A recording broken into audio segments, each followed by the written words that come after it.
And it'll be excellent field position for the Fighting Illini as they start offensively behind the Little General, their leader, Jason Verduzco. And you saw the numbers on him. Joining him, Camino Bell and Steve Fagan, the running backs. The receivers, Elbert Turner and John Wright. The tight end, he's a big one, and he's going to be a good one. Ken Dilger. The offensive front, Angle at center. The guards, Pesic and Simpson, an All-American. And the tackles, Hopkins and Tony Laster. So Illinois with great field position with which to work. I always consider the 35 not bad anyway. What a place to start. And, you know, Jason Verduzco, I think, is looking to get Dion Lambert at the corner position isolated as much as possible. Camino Bell is the single setback. Illinois will actually start with a 3 wide receiver set from their own 35-yard line. Verduzco, plenty of time. Bell over the middle. And Camino Bell has got almost 6 yards. As we take a look at the front for UCLA, Walker at the nose. The defensive line, Chaletsky and Brian Kelly. Greedy and Cole, the linebacking core, along with Malone and Ali. The secondary looks like this. Gray with 10 interceptions and Dion Lambert on the other side. And the safeties, Matt Darby, one of their leaders, and Othello Henderson is the other safety. Second down and 5. Fagan now in there as the second running back. Back to the line of scrimmage, and that's about it for Fagan. It'll bring up a third down situation. And Illinois running right away behind that strong left side of Tim Simpson and Brad Hopkins. Those are the 2 linemen they want to feature most of their running game behind. Simpson, the All-American. Hopkins, I think, very much underrated. This is a duo that could give UCLA a lot of problems on that side. There's Hopkins right there, number 79, and 69 is Simpson, the guy that Randy talked about. It's third down, a long 4, quick count. Here's a little option. Verduzco keeps and got drilled for a loss on the play. And that play right there was put in by new head coach Lou Tepper. The option Lou Tepper believes is a play that can really give defenses problems. Even if it doesn't work, if you surprise them with it, it makes the defensive coaches for the other team have to get over there and do a little emergency game planning. He didn't take that long to show it to us, did he? He said you might see a little option. We didn't really expect it in the first series. Deep for UCLA. Punting situation. Sean LaChapelle is back for the Bruins and takes it at the 12. Broke a tackle, found a little seam and got across the 20 out to the 22, and a 10-yard return for LaChapelle. Derek Rucker made the stops on the special teams for Illinois. Tommy Maddox, the guy they call Tommy Gun, at the controls for UCLA. What a backfield here. Khalif Carter and Kevin Williams. LaChapelle just fielded the punt along with Paul Richardson. Daly is the tight end. Will set the offensive line after this snap as the Bruins work just inside their own 23-yard line. Williams, the tailback, in the eye, and he'll get the first carry of the day. And he got it across the 25, near the 26-yard line, behind this front wall. Gideon at the center spot. Spalding and Wilder, the guards. And you like these tackles, Randy. They are the strength of the offensive line. Parker and Nowitzki. Inside, they're quick. They're better pass blockers. The tackles are the run blockers on this UCLA line. UCLA, or rather the Illinois offense, already working on some strategy. They had one shot and had to punt it away. Second down, 7. Maddox looking left. And now deep middle. Got his man. Out to the 49 is Daly, the tight end. And a pickup of 23. Let's take a look at the Fighting Illini defense. Zitnik at the nose. Sean Streeter and John Gustafson. Jan Gustafson is what you'll hear us call him. His teammates and coaches call him John. Pulaski and Howard outside.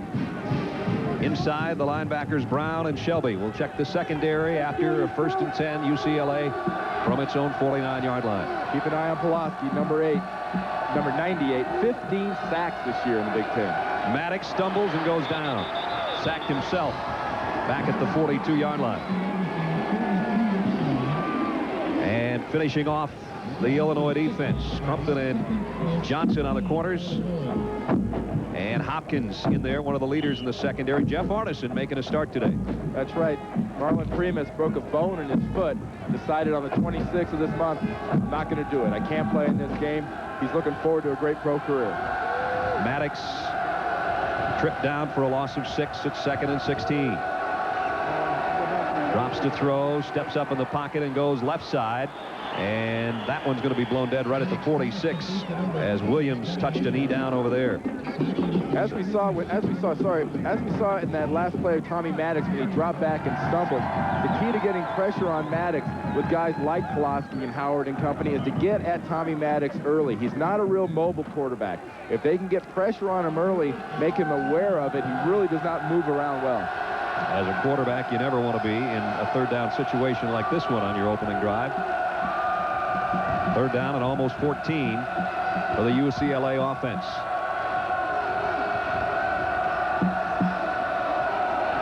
Maddox, here comes some pressure. And he pulls it down and runs with it. Doesn't get the first down, but he got it back across midfield and down inside the 45-yard line. Now watch, we'll see a game coming around in here, put the inside pressure on Tommy Maddox, and you know, nowhere does enthusiasm and intensity show up more than on defense.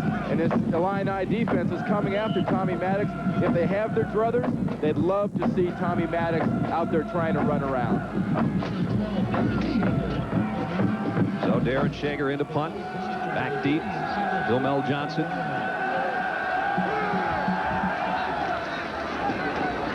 Try to hang it to the far side. And he got all of this one with the wind at his back into the end zone touchback. 45-yard kick, and Illinois will have it at its own 20-yard line when we come back.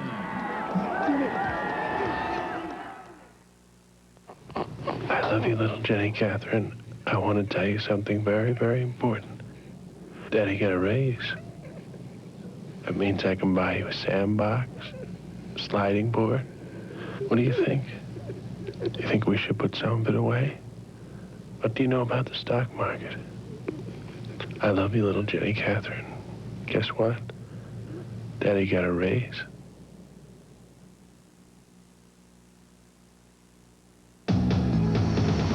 Ford designed a special truck for night people. So, of course, sports fans wanted one too. Now Ford introduces its new flare side for yet another side. Don't these people ever rest? The best ever rest. With a full-size night, sport, and bold new flare side, Ford takes all kinds in style. More people are driving the best-built, best-selling American trucks than ever before. The race is on to make batteries that last longer. And today's Duracell batteries can even outrun the ones we made just a few years ago. Today's Duracell. You can't top the copper top. I have Denorex on this side. As soon as I put Denorex on my hair, I felt like the itch was going away. The tingle feels like it's taken away the dandruff. Denorex with conditioners, the dandruff shampoo you can feel working. I have no dandruff, and I have no itch.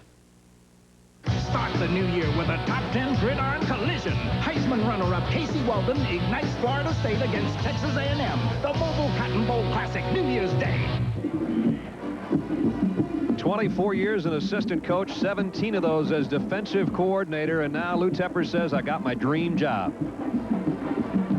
I don't look to be anywhere else. Many of the goals of a lot of coaches are to be somewhere and then try to find a better spot or another niche later on. If I could design my future, it would be, as I mentioned to you yesterday, to be the next Bob Zupke and to be at Illinois for 27 years if they would have me, to win 4 national championships like he did. And I am completely happy and satisfied at Illinois, and I hope I'm there for the rest of my career. Lou Tepper, his debut as head coach at Illinois right here in the Hancock Bowl. Scoreless, and Illinois set to take over for the second time on the day. Turner in motion, the give to Fagan. And Fagan found himself an opening across the 30 and a first down run out to the 32-yard line.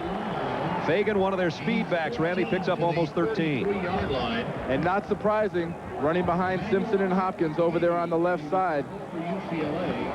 And these are two offensive linemen right here that make things happen. Watch that left side sort of collapse down. Right now, there it is. Look at the hole on that side. There's no one there for Fagan. Fagan's making moves on air to start with. There's nobody there for him to really try to fake out at all. The Illini with their opening first down of the ball game. Bell went in motion. Fagan's going to follow him, and he cuts upfield, and he's across the 40. Flags fly in as Fagan is close to another first down, but again a penalty marker on the play. Illinois not exactly known for its running game this year, averaging 140 yards a game. And UCLA has really improved their defense this year, Brad, specifically their defense against the rush. The Illini coming out early and just pounding it right at them. They picked up the flag, so take it away. Illinois first down. Quick count, play fake. Verduzco wants to throw off the roll to the left side. Man open, he got it. Albert Turner to the 20-yard line. 37-yard pass play.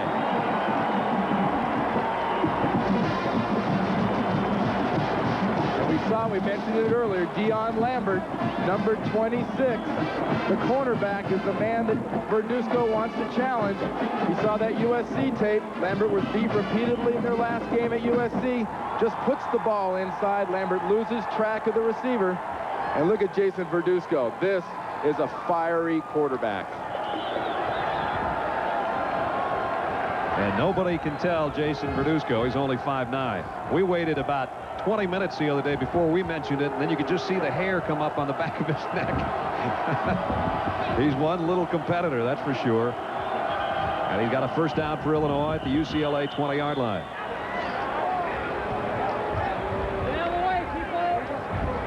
And James Knight will tell us why we've got the stoppage in play, our referee today.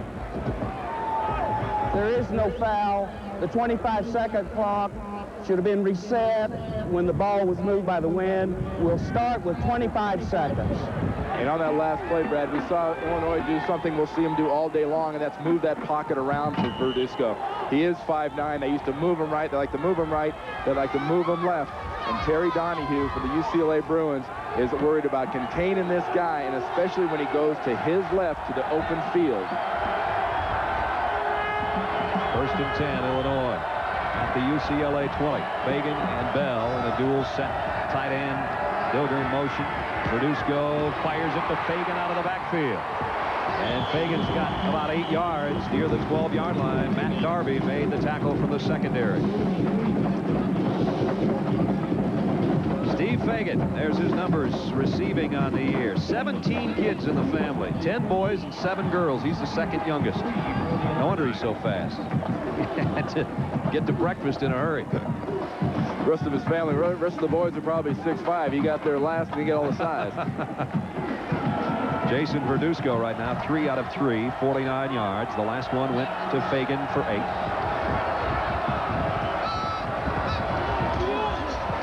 This time it's Bell on the ground to the 10-yard line, and he might have a first down, Illinois. Bell carries for the Illini.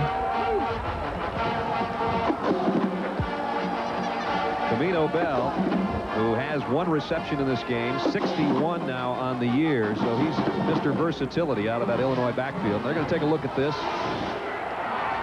A lot of people forget, too, Brad. Desmond Howard at Michigan only had 61 catches this year. Camino Bell, good all-around athlete, good all-around football player, biology major, wants to be a doctor. That's all he talked about was going to med school and getting things ready for his career after college football. And he's got an Illinois first down. First and goal just inside the 10-yard line, so the Illini will have to earn this one. You get down here in this red zone, in the scoring zone, as Lou Tepper calls it, UCLA will blitz at least half the time. They have got to bring people in to pressure Verduzco, and to do that, they have to blitz because they do not have good pass-rushing men up in their defensive line. First and goal, 2 tight ends set for Illinois. Verduzco looking left, fires incomplete, intended for Albert Turner. That one a little too strong. Covering out there was Dion Lambert. Defensively, in the red zone this year, UCLA's done a fine job. 35 trips the opponents have made inside there. 51% of the time, there's been a touchdown. Well, if you can hold your opponents to about 3 trips a game inside your 20-yard line, you're going to have a heck of a chance to win. Second down and goal. Both teams change up personnel. 3 receiver set comes in for Illinois, and UCLA brings in its nickel package.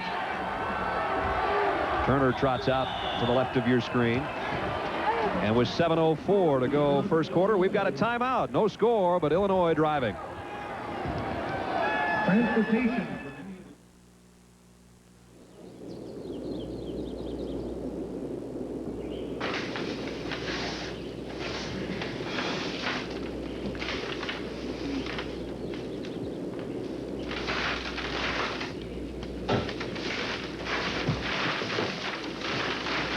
My father grew up in the Depression.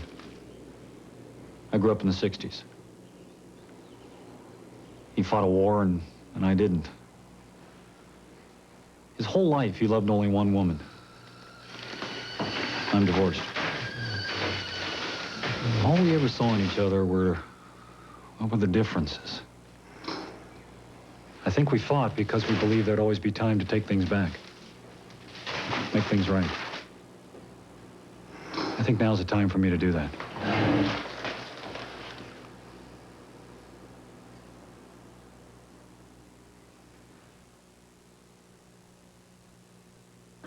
The improvements in the design of the new Ford Taurus go far beyond its sleek new styling. Controls have become more convenient. Comfort and ergonomics have been improved. And safety has been advanced by offering dual airbags, a Ford Motor Company exclusive in this class. And the added protection of anti-lock brakes, because the strength of Ford Taurus's design has always been in substance as well as style. Have you driven a Ford lately? Come to a place where fantasies become reality. It's magic. And where anything can happen. When Hearts Are Wild premieres January 10th. With Mike Joy and Randy Cross, Brad Nessler back at the Hancock Bowl. 7:04 to go. First quarter. Illinois driving as they've gone 71 yards in 6 plays. What do they do down in close here, Randy? Toward the end of the season this year, John Wright, the 6-footer out of St. Joseph, Illinois, has become the man in the must-go-to situations. At Verduzco's height, though, he doesn't hit him quick. Camino Bell got about 2. Camino Bell carries for the Illini. And it'll bring up the 3rd and goal now. Matt Darby in the road. And now we really expect to see a pass. And when you talk about Jason Verduzco's height, the only time it is really a hindrance for Verduzco is when he's trying to hit the quick, short crossing patterns, because those linemen don't have a chance to sort of sift out of the way and give him those lanes to throw through. And here he doesn't have the opportunity to take that deep drop, or he'd be making a 30-yard pass just to try to get it to the end zone. Looks the slant. Turner, and it's intercepted. And we might have a touchdown from Arnold Ali if he can outrun Verduzco all the way back to the 42-yard line.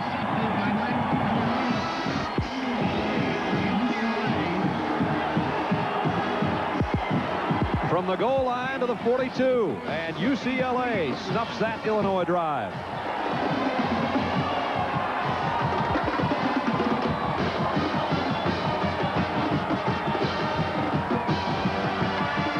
Here is Arnold Ali right here. Watch this entire zone, though. Verduzco forces this ball in there, trying to make something happen. Really, he should not have thrown this ball. Trying to create something. There's 3 defenders, including Ali, right there in that slot of the zone. Got it back to the 43-yard line. 1st and 10 for the UCLA offense. And a give. Bouncing outside across the 45 is Khalif Carter. Got it to midfield. Yeah, you look at a running back that's 6 foot, 231. You don't think of a guy that was like a national champion shot putter in high school. This guy, first thing, comes up to me the other day and he goes, Mr. Cross, which he got a bad point for saying right away. But he goes, didn't you used to throw against guys like Jim Neidhart and Terry Albritton when you were in high school? Knew exactly who this guy was. Old shot putters never forget. That's right. 2nd down at 2. Carter now the up man in the UCLA eye. Kevin Williams, a dangerous tailback, gets the nod on 2nd and short, and he's got the first down inside the Illinois 45. And don't forget, our bowl coverage continues on CBS Sports tomorrow. The Seminoles and the Aggies will square off a Mobile Cotton Bowl Classic. Florida State, Texas A&M tomorrow afternoon, 1:30 Eastern time here on CBS. Brad, I don't know what the weather's going to be like in Dallas, but with those two teams playing, there'll be some lightning. You know it. There are some striking, very confident teams between A&M and Florida State. No humility lost in that matchup. We'll have points in this one before it's over as well. On lead 37. 37 load, widen with you. Yeah, bad cover. Boys going outside. Every team and every position has its own little language. Near the 43 of Illinois. Nice play fake by Maddox. Getting some pressure. And got it to his favorite receiver, LaChapelle, and he's still on his feet. LaChapelle all the way to the 15-yard line. Complete to number 88, Sean LaChapelle. Pretty elusive for a guy that tall. Tackled by Bill Johnson. You get a good idea right there why this is a punt returner also for the UCLA Bruins. Tommy Maddox right away freezes the defenders with a good run fake to Williams. Uses a little of his athletic ability. What you didn't see there was you didn't see Sean LaChapelle when he saw his quarterback in trouble coming back to his quarterback, and LaChapelle making some quick moves and finally being brought down by Famel Johnson, number 3. What you also didn't see was a clip that negates the whole thing. So all the way back to the UCLA 49 on a clipping penalty against the Bruins. Talk about a big swing. Go from the Illinois 15 back to your own 49. When you have a big play kind of receiver, whether it's a Desmond Howard or a Sean LaChapelle, it's a real danger for other offensive players trying to make things happen late. Penalties. Maddox appears to be changing things at the line on a first down and 17 to go following the penalty call. Here's some UCLA option. Williams won't get away from the Illini defense. Mike Pulaski finishes it off. He wasn't the man that made the force, however. No score here in El Paso, Texas. Brad Nessler, Randy Cross, and Mike Joy with you in the John Hancock Bowl. The Bruins and the Illini. Illinois drove all the way down to the 7-yard line of UCLA, but Arnold Allais picked off a pass, returned it to the 43-yard line. That's where UCLA started this drive, and right now they have it 2nd down and 20 at their own 46. Scoreless game with just over 5 minutes to play first quarter. LaChapelle over the middle. Some room to run. Got it back near the 38 of Illinois before Crumpton could make the stop. 17-yard pass play that time. Now remember, we're looking at a kid here in LaChapelle, 6'4", 207. You know, Terry Donahue very much adheres to the theory that this is a team game. Everybody should be a team player. LaChapelle is kind of the wild card on this team. You know, the first thing he shows me the other day when we're talking is he rolls his sock down and says, "Look at this. I got a couple bullet wounds." He shot himself in the leg with a .22 during the offseason last year. I doubt that he'll go rabbit hunting again for a while, will he? 3rd down and 3.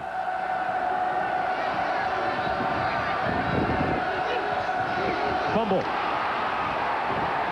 And Illinois says they have it. You'd expect no less. Let's see if the officials agree. They will. We talked about the fire and enthusiasm coming in here with Lou Tepper. UCLA's had its big defensive play. Illinois just had their big defensive play to help them maintain their enthusiasm and their intensity. Looks like Sean Streeter is going to be the guy to come up with this loose ball. Just a bad exchange where it seems Maddox is trying to run out, get away a little early. They were trying to set up an option, and it looks like Streeter did get that one. So 2 big turnovers snuff out drives, and Illinois has got it back at its own 40-yard line with 4:12 to go first quarter. An interception and now a fumble as you see the turnovers even. And Jason Verduzco set to go back to work. 3 wide receiver offense. Comes back to Bell out of the backfield, who just got leveled. And you could hear that one way up here and probably way up on top of the mountain the stadium's built into. Randy Cole. The Sergeant Rock of the UCLA defense, former Marine, refer to him as the Sarge. You know, Terry Donahue says this guy is a lifer. When he's done here at UCLA, he's going back into the Marine Corps as a lieutenant. From 18 to 22, spent in the Marines, bulked up, came out definitely a man, and he's the leading tackler among the linebacking corps for the Bruins. 2nd down and 9. Moody in motion out of the backfield. Fagan tries to follow him in another major collision as UCLA, their defense so improved this season, and they're showing why here so far this afternoon as Miller just made that last tackle. Here's what we're talking about. 101 yards. Look at that 97-yard improvement in 1 year. Extremely impressive. Get a lot of help out of their defensive backfield. Never hurts to have a guy like Darby who can really get up there and smash people. And they cut the touchdowns rushing in half. Pulaski doing a little rewrapping on the sideline. Little maintenance. Going for a little checkup, lube. Here's Illinois from the shotgun for the first time today, and there's that deep drop we talked about so Verduzco can see where he's going. Actually had his man over the middle. Gus Palma thrown a little bit behind him, couldn't hold on. And another nice play by Arnold Ali, knocking that ball away. He's had a big game so far. Ali just sitting in the middle, getting his zone responsibility. As he sees his pass come in, right there, knocking it down. Corey Wells in to kick it away. His first punt was 48 yards. LaChapelle's back deep. Getting the pressure on the kicker, and they got to it. Michael Williams, I think, is the guy that got the punt. It looked like they came from the outside left and just swamped. It got all over Corey Wells' leg. So another break for Terry Donahue's Bruins. Right in here. Let's watch this come in here. Just smoking. The wingman takes the responsibility out, and no one blocks Williams, and he gets all over the leg. In fact, he gets over it hard enough, this ball just squirts straight out of bounds. Great opportunity for the Bruin offense at the Illini 23. Both wide receivers to the bottom of your screen. The gives to Williams straight up the middle, and he got inside the Illinois 20 down to about the 19-yard line. And you get down here in the red zone, the scoring zone, is really where you start to see maybe Marlon Freemus, the All-Big Ten free safety, not being in there, being replaced by Jeff Arneson. Arneson's now the quarterback of this defense, and the premium on the quarterback of the defense is when you get down in this part of the field. 2nd down and 6. There's what UCLA has done with their red zone offense. And again, you see what appears to be an audible. A lot of heads on a swivel there. A sweep for Williams, left side. Looks to have the first down or very close to it. Run out by Todd Leach, the outside linebacker. One of the good things UCLA has in a Kevin Williams is a guy that's got 10 to 100-meter speed, a guy that when you run to the short side of the field has got enough speed to make up for that lack of territory. There's the numbers on Williams, a 1,000-yard rusher, joining an elite crew that has been the past in the backfield for UCLA. 3rd down and 2. Key here is penetration for the Illini. Williams again, off tackle this time, and he got popped. You saw Jan Gustafson, 75, jump up out of that pile, fired up, because the Illini did get penetration. The UCLA linemen were not able to push them off the ball, and they filled all the holes. There's Jan Gustafson, born in Sweden, moved to Illinois when he was 11 years old. He's a big fella, 6'5", 276. So Perez will attempt a 32-yard field goal. He's been one of the hotter kickers in college football over the course of the last month of the season. Pretty severe angle. No problem. UCLA capitalizes on a block punt. Terry Donahue says that'll do it. The Bruins go in front. A minute and 7 seconds to go, first quarter. It's UCLA 3, Illinois nothing.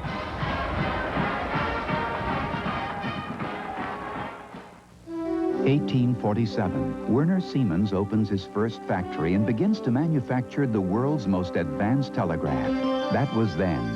This is now. Today, Siemens has 60 factories all across America, with over 15,000 manufacturing people turning out an astonishing variety of high-tech electronic and electrical products with quality American industry can count on. Siemens, precision thinking. That was then. This is now. Odor prevention then. Odor prevention now. Introducing the pump deodorant from Old Spice. It beats the leading aerosol deodorant. Actually prevents odor better with a superior formula that's right on target. Unlike that messy cloud. Pump up your odor prevention with the Old Spice pump. A recent Department of Energy study reveals that most American homes are under-insulated. And that means you. To find out what's right for your home, call Owens Corning at 1-800-GET-PINK. Drixoral is. Sudafed isn't. Drixoral is. Contac isn't.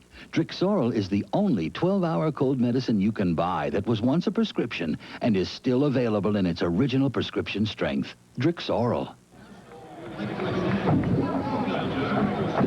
UCLA on a field goal, leading with 1:07 to go first quarter, 3-0. And what set that field goal up was the first block punt for UCLA since the 1987 Aloha Bowl. Long dry spell between block punts. Sanford a kick. Clinton Lynch and Scott Turner back deep. Remember, Brad, he does have that wind at his back here. We saw him get it down to around the 5-yard line last time. This time high and short and returnable for Lynch from the 12. And Lynch nailed at the 20-yard line. That's where Illinois' offense will go back to work. We mentioned a little while ago, we haven't seen much of John Wright. The receiver, Jason Verduzco, turned into his kind of go-to guy. And we got to think at this point the reason that's happening, he's lining up on the right side a lot, which puts him against this guy. Gray, 10 interceptions, and the best pure man-on-man cover man that UCLA has.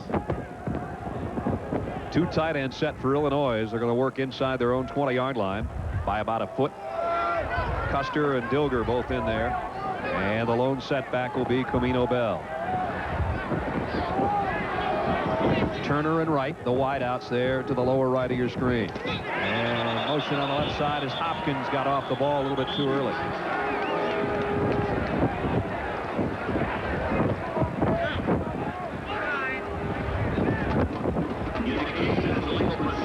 Legal procedure against the left side of the Illinois line makes it 1st and 15. Dead ball foul, illegal procedure, offense. Little 5-yard enthusiasm foul. There's Mr. Enthusiasm. Lou Tepper, his first game as head coach of the University of Illinois. John Makovic left on December 12th. Lou Tepper, it only took him a little over a day and a half to make the decision and set up the news conference to name him the head coach. On 1st and 15, Verduzco rolls left and going deep for Turner, and it's almost picked off. And it's Carlton Gray, who Randy just talked about. That would have been number 11 on the year. And with the Illini lined up in that right side of the field with a short right, wide left, Jason Verduzco, like Terry Donahue told us, he worries about him rolling left. But Carlton Gray, great break on the ball. It's either guy's ball up in the air, and Carlton Gray is the one that goes for the ball. And here's Verduzco getting that off and taking a nice little shot for his efforts. Verduzco throwing into that wind. That's got to affect a few long passes today when you're moving in the direction Illinois is right now. 2nd and 15. This is Boyer out of the backfield. Very little. Maybe a yard. That's it. James Malone, the linebacker, in on the stop. The one thing that really struck me, Brad, when we were talking the Illini, that they referred to the UCLA lines, both defensively and offensively, as kind of undersized, finesse, movement kind of guys. And I don't know about you, but sitting out there at practice the other day, I mean, we're talking 280, 285. They look like they can tattoo some people, if you ask me. Final play of the first quarter upcoming. And Illinois has taken a timeout with 16 seconds, make it 15 seconds left in the quarter. Special thank you to Sierra Medical Center, title sponsor. Timeout with UCLA leading Illinois by a field goal.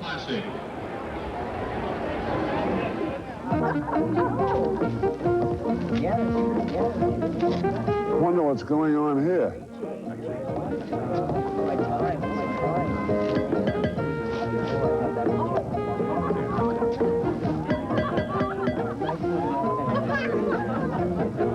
It must be a Republican party. Cordon Negro Brut and extra dry by Freshenette. There's a party in every bottle. And I would say to my opponent here, the tax proposal... You're next. Now, when life turns up the heat, there's Degree antiperspirant. Well, here we go. Because it's body heat activated, Degree turns on extra protection when you really need it. Degree, your body heat turns it on. In weather this raw, don't take chances with chapped lips. Take Chapstick. Chapstick lip balm is serious medicine, made to help chapped lips heal fast and healthy lips stay healthy. This winter, don't take chances. Take Chapstick. Prices are low at Subway, but I'd rather focus on sandwiches. People call them hoagies or heroes or submarines because they're shaped like submarines, but we call them Subway sandwiches. Our 6-inch meatball sub features meatballs and sauce on bread I just baked, all for a low economical price. I won't say how low, but you'll probably find enough in the cushions of your couch. For 25 years, Subway has quietly made some of the best sandwiches anywhere, like the 6-inch meatball sub, only $1.69, only at Subway. Live from New Orleans, party into 92 with comedian Paul Reiser. Join Bonnie Raitt, John Mellencamp, and Van Halen in rare television performances. The Hard Rock Cafe New Year's Eve special tonight. UCLA by a field goal. Illinois with a 3rd down and 13 from its own 17-yard line. Tight end in motion. They keep it on the ground. Boyer cuts outside, out across the 25 near the 27-yard line, but he's going to be about 3 yards short of the first down. Brad, you really got to wonder why they called that timeout back there. It looked, we just talked during the break, it looked like Verduzco and the offense was standing there relaxed, expecting the clock to run out in this first quarter and to get the wind at their back, and they suddenly realized, hey, it's not going to do that. We got to call a timeout. Better not to make a mistake, though, in that part of the field. And now UCLA has taken one because they want Illinois to punt into the wind with 5 seconds left. That strategy seems to make a little more sense than it did for Illinois. At any rate, we got about a play left, and you can see the wind's whipping around here in El Paso. Other than that, it's a gorgeous day. Not a cloud in the sky and close to 60 degrees. Let's go to Mike Joy on the sideline. Mike? Well, that timeout called by Illinois, as you questioned, with so little time remaining in the quarter and going into the wind, but Illinois had only 10 men on the field. Had to call time. Aha. Now we know. I don't like those odds. No way.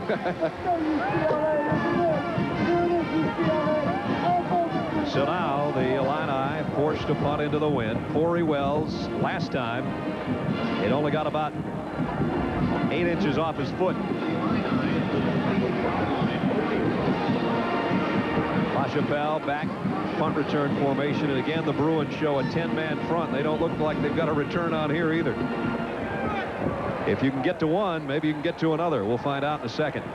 Looks like they're thinking pressure and block. Block being best case scenario, but putting the pressure on Wells and hoping they can get a shank. Wells handles the snap. And a kick comes off the side of his foot, gets up in the wind. It does, however, take an Illinois bounce down to the 44-yard line. Only a 28-yard punt. UCLA will have the ball to start the second quarter because that's the end of the first quarter with a score of the Bruins 3, the Illini nothing. We'll be back to the John Hancock Bowl after this message and a word from your local station.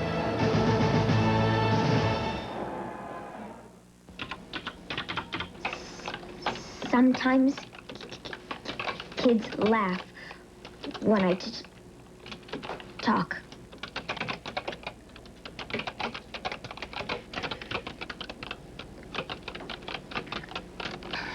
I hate words.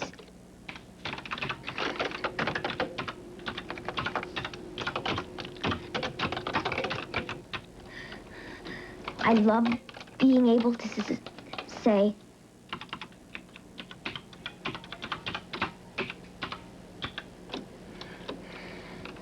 I want to be a writer.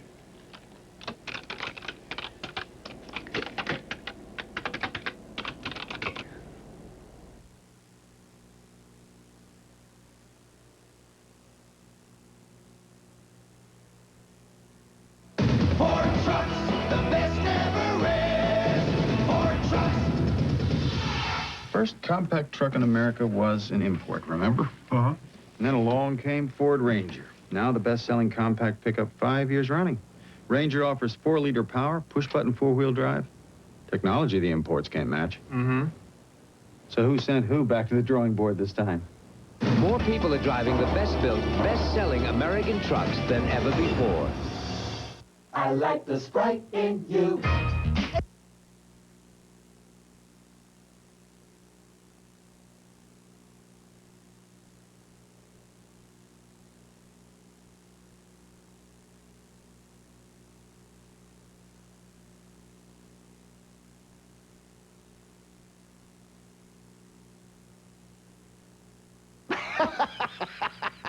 Why am I so happy?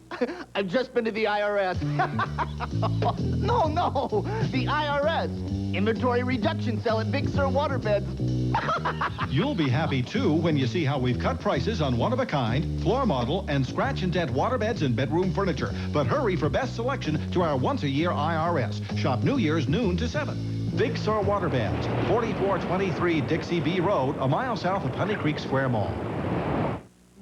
The holiday season should be a time of fun and cheer, but last year, between Thanksgiving and New Year's Eve, over half the traffic fatalities in the United States were alcohol-related. Because of these avoidable deaths, MAD and WTHI-TV are asking you to show your support against drunk driving by tying a red ribbon onto your vehicle. Red ribbons are available at area merchants. So this holiday season, do your part to make the Wabash Valley a safer place to live.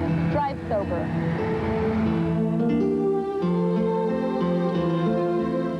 All morning long. And by Toyota and their quality line of 1992 cars and trucks. Toyota, I love what you do for me. Brad Nessler, Randy Cross, Mike Joy with you in El Paso, Texas. John Hancock Bowl starting the second quarter with UCLA in front 3-0, and they work from their own 43-yard line. Quick toss. La Chapelle broke one tackle and got out near midfield. Let's go to Mike Joy. Mike? Harlan Primus, 4-year, all Big Ten free safety on the sidelines instead of out there where they need you today. That stress fracture didn't quite come along. No, it kind of slowed me down a little bit, but I was capable of playing if I would have had worked out a little earlier before coming down here, but my foot didn't allow me to. So. Well, what do you bring to this team today? I'm bringing a little extra, one extra coach and a little enthusiasm. Okay, you'll be okay for the Japan Bowl? I don't know, but I'm canceling the Japan Bowl. I'm just going to play in the East-West Shrine. Good for you. Good to have you here. All right, thank you. Brad? And we're sure Marlon's career's not done at 6'4", 225. There's a guy that's taken his place in the starting lineup today, Jeff Arneson, a sophomore who has seen very limited game duty. 6'4", 2 1/4. Free safety. I mean, those used to be guys you gave scholarships and bulked them up to be guards and tackles. Man. He's also the kind of guy, Marlon says, who can fire up the offense when they need a kick in the pants. He's done that a couple of times this year. And we saw Jeff Arneson. He's done a fine job in the middle where UCLA is attacked, is they're out in the flats of the zones and letting the receivers just run with the ball after the catch. There was an offside penalty on Illinois, so UCLA has a 1st and 5. Not much for Kevin Williams. He's found it tough going inside against the Illini defense today. Got a couple. It'll bring up 2nd down and 3. Dana Howard, along with Zitnik, the nose man, made the stop. There's a look at Dana Howard. This Illini defense is a defense specifically designed for Big Ten kind of running play to really guard the inside. They know their gaps. They know their responsibilities. The linemen stuff very well, kind of like you see the two-gappers in pro football. They stop these linemen up. Where UCLA is looking to run, I think realistically is outside to test the run support of the defensive backfield. And Tommy Maddox doesn't like the look of his offense or the group he's looking at across the line. And with 13:56, he'll talk it over with Terry Donahue. Bruins by a field goal.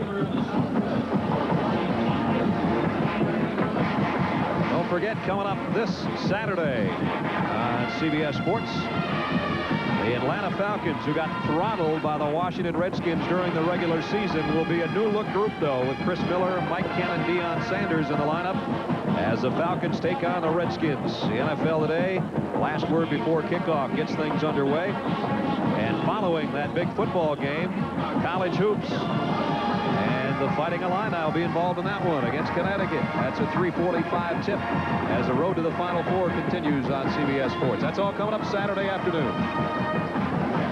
You talk about the Atlanta-Washington game, Brad. If there's a team in the playoffs, I think at this point that has a real edge as far as enthusiasm and athletic ability in a match, I think it's the Atlanta Falcons. Washington takes them lightly at all this coming Saturday. Washington will watch the rest of these playoffs from the sidelines. I sure don't think it'll be 56-17 this time. I agree with you. Not a chance. Not with Deion Sanders and the rest of them back. Illinois, as a group, came over defensively for a huddle around their head coach, as you saw. And now UCLA has a 2nd down and 2. This is the 4th time the Bruins have been in Illinois territory in their 4 possessions. You look at passing games being affected by the wind. UCLA, you look to have it affected a little bit less. They throw a lot shorter passes than Jason Verduzco and the Illini, who like to go deep. Maddox throws them into the zones. And close to a 1st down is Kevin Williams. In fact, it looks like he has it. Mike Hopkins made the tackle along with Dana Howard right there in the middle of your screen. But watch Howard going into the A-gaps right off the center. Almost a semi-read blitz is trapped out effectively by Nowitzki. They get inside of Howard that time. You know, Howard in that blitz inside, Brad, is a thing that UCLA is really worried about to disrupt specifically their pass plays. They have a tough time picking up a linebacker with their fullback. Bruins at the 46-yard line of Illinois with a 1st down. Maddox straight drop, wants to throw a little screen. And the Illinois defense was there to beat Williams. I don't know if he got back to the line of scrimmage. He lost about a yard. And the Illini defense did a great job of sort of wrapping and tackling and holding on till the cavalry comes. Waiting for some troops to help out. Well, as they spotted, he actually got back his forward progress, crossed the original line of scrimmage. He picked up maybe a half yard. Illinois got their nickel group in. They're expecting the pass and bringing the rush.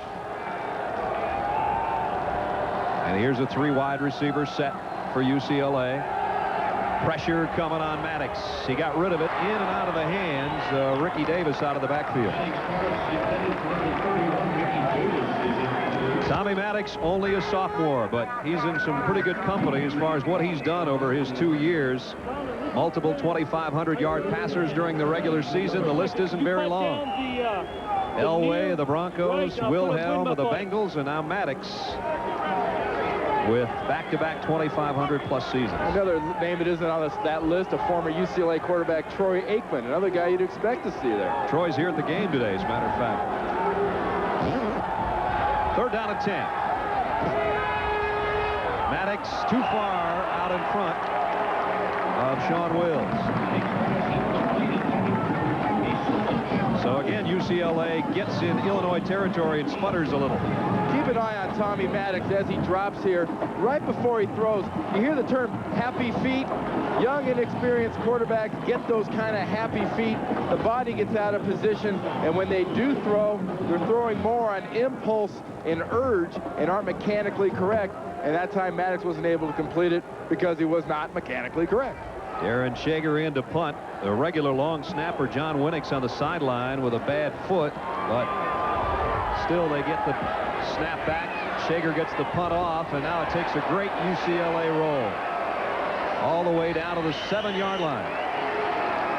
Going to be a hole for Illinois to try to dig out of when we come back. 12:26 to go in the half.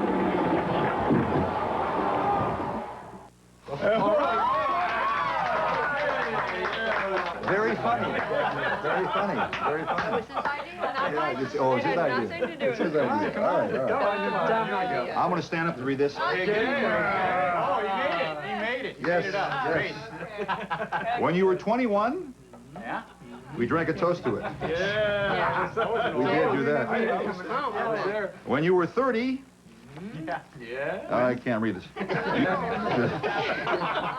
You could boast of it.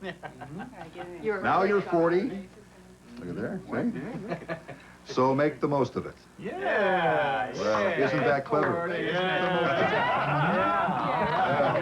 Take a look.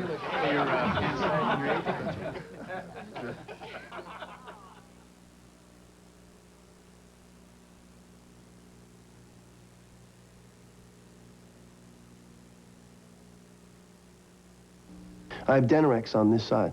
As soon as I put Denorex on my hair, I felt like the itch was going away. What does the Denorex tingle tell you? The tingle feels like it's taken away the dandruff. Extra strength Denorex with conditioners has strong medicine to fight dandruff and its itch, plus conditioners to leave hair healthy looking and manageable. The Denorex tingle tells me it works, and I see that it works. I have no dandruff, and I have no itch. Denorex with conditioners, the dandruff shampoo you can feel works.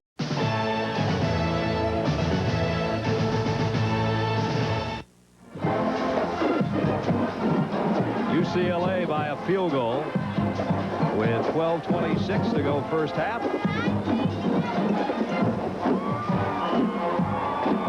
You know, Brad, coming in here, we're thinking about offenses, and it's not so much what the offenses haven't done. These defenses have been very, very effective, you know, but neither team has converted a third down today. They're both 0 for 4. 3 wide receivers set for Verduzco, but he gives it off to Fagan. And Fagan got out to the 14-yard line. 58 annual John Hancock Bowl in El Paso, Texas, where the Bruins are on the scoreboard with a Perez field goal of 32 yards. Illinois had driven down to a first-and-goal situation before Arnold Ale swiped Jason Verduzco pass. That ended Illinois' scoring threat. After a block punt, UCLA got the field goal. That's where we stand right now. 2nd down and 3, Illinois. UCLA thinking about a blitz. Here they come. Fagan.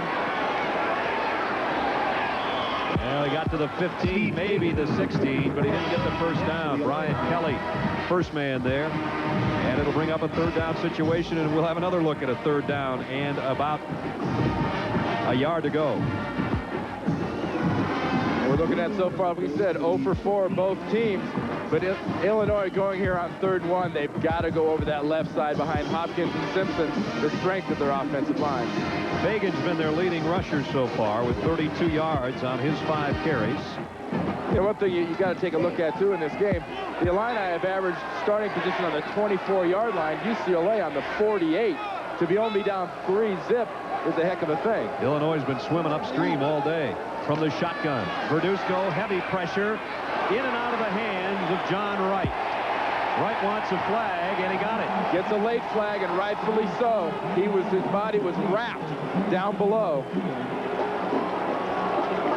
And that's going to give Illinois a first down.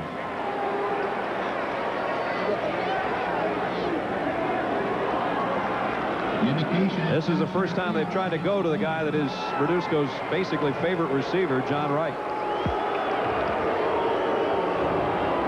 Pass interference, defense, first down. See Verduzco firing this ball over the middle, and not a tough call to make. Wright was draped all over the back, and Verduzco stood in there pretty cool because Arnold Ale, coming from the inside, is all over Verduzco with the pressure. Giving it that. No, I didn't hit him. I didn't hit him. I just barely touched him, I swear. I didn't mean it. First down. Illinois at its own 21-yard line. Scott Turner in motion. Here's a sprint draw to another penalty marker down as Camino Bell got up near the 25-yard line. See if we have a holding inside this time.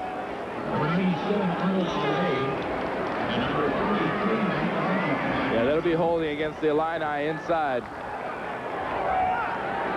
So back-to-back penalties. This one goes against Lou Tepper's troops.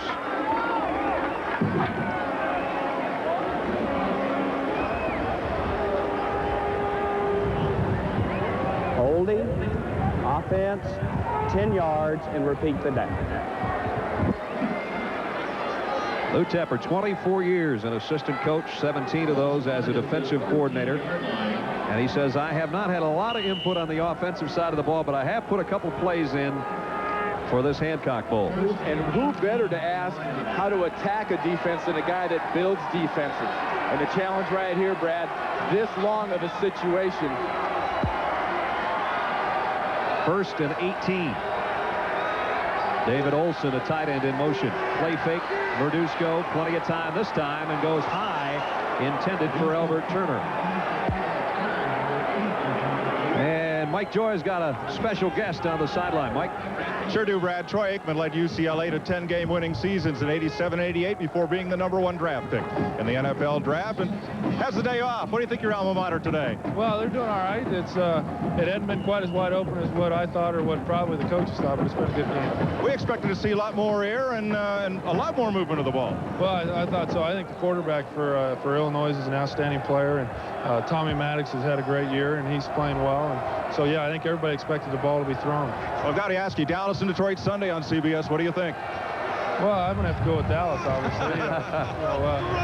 We played them pretty tough when we were there last time. We moved the ball well offensively and defensively. We played well. Our problem was that we turned the ball over 5 times, which really cost us. So. And you're ready to play if needed? Well, yeah, I've been ready, and I'm ready to go if that opportunity is presented. Okay, hope so. Thanks for joining us. Troy Aikman. And you know he's got an itchy trigger finger, but right now Steve Verline's getting the job done, and Jimmy Johnson has said he'll go with him or continue to go with him in the playoffs this weekend. Yeah, people make a lot of that Detroit game earlier in the year. Remember, the Lions lost Rodney Pete in that game and still beat the Cowboys. That's right. And they are so tough at home. Perfect, the Silverdome. 3rd down and 11. Blitz is coming up usually from the middle of the field with these Bruins. Here they come. Verduzco loads it and got it across the middle. Out near the 35 to John Wright. 1st down, Illinois.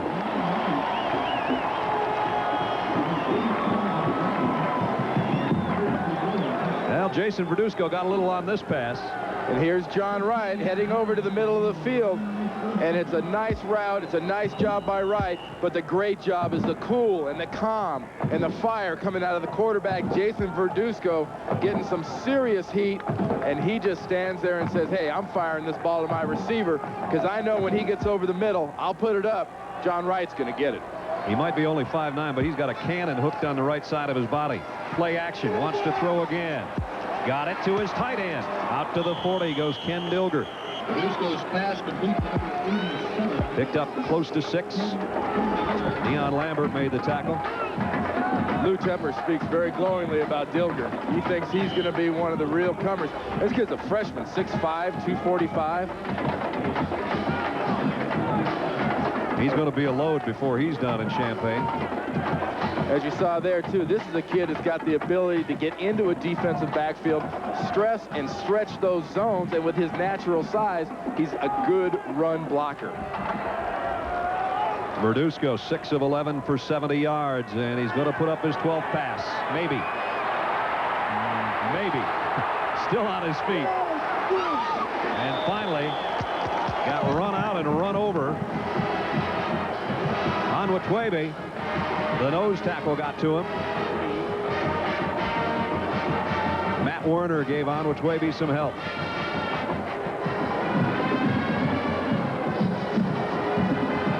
Now watch the drop of Jason Verduzco here. Most quarterbacks take anywhere from 7 to 8. He is at 10 yards right here. And watch what happens here when he gets the pressure, though. People forget, you're looking at a former wrestler, high school state champion out in California. There's a reversal. You're not going to tackle this guy up high. He's used to getting grabbed. He's got a 3rd and 13 staring at his face now. Dilger is tight end in motion. Over the middle, incomplete. Intended for Gus Palma, and that one thrown too low. Matt Darby was back there covering number 43. And Verduzco was getting good pressure up the middle. Didn't enable him to step up. He had to throw that ball off the back foot and had to and consequently threw it to the ground. Well, Illinois got itself a little breathing room anyway. Remember, they took over at the 7-yard line to start this drive. Corey Wells, who's had 1 punt block today, set to kick away to Sean LaChapelle, who's back for the Bruins. LaChapelle's back plenty deep, too, Brad, anticipating a good kick from Wells with the wind. And it is a better punt. LaChapelle comes up, takes it on the fly at the 28. And got out to the 43. Got tagged there pretty well. A 15-yard return. UCLA has the lead, and they'll have the ball when we come back. 3-yard punt and a... Power windows are just one of the many useful features you get with the extra value option package on the 1992 Toyota 4Runner. So is air conditioning, power door locks, cruise control, power side mirrors, and special chrome trim. Of course, up to $900 savings is a pretty nice feature, too. And just imagine what you can do with that. It's football time. Your ball, Joe. I'm hurting, Jimmy. I did it.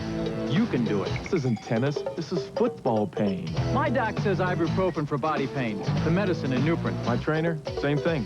So Nupit. Nupit. Nupit with Nuprin. Strong stuff. Just takes one. Cheer up, Joe. There's always tennis. Yeah, Jimmy? You think I'm old enough? For back, joint, or muscle pain. Nupit. Nupit. With Nuprin. The body pain medicine. Come to a place called El Paso, where a morning walk can become a conversation with nature. And a short ride can take you from a modern city to an ancient culture. A place where the West Texas sun rises over 4 centuries of history, and the sunsets go on forever. Come to a place called El Paso.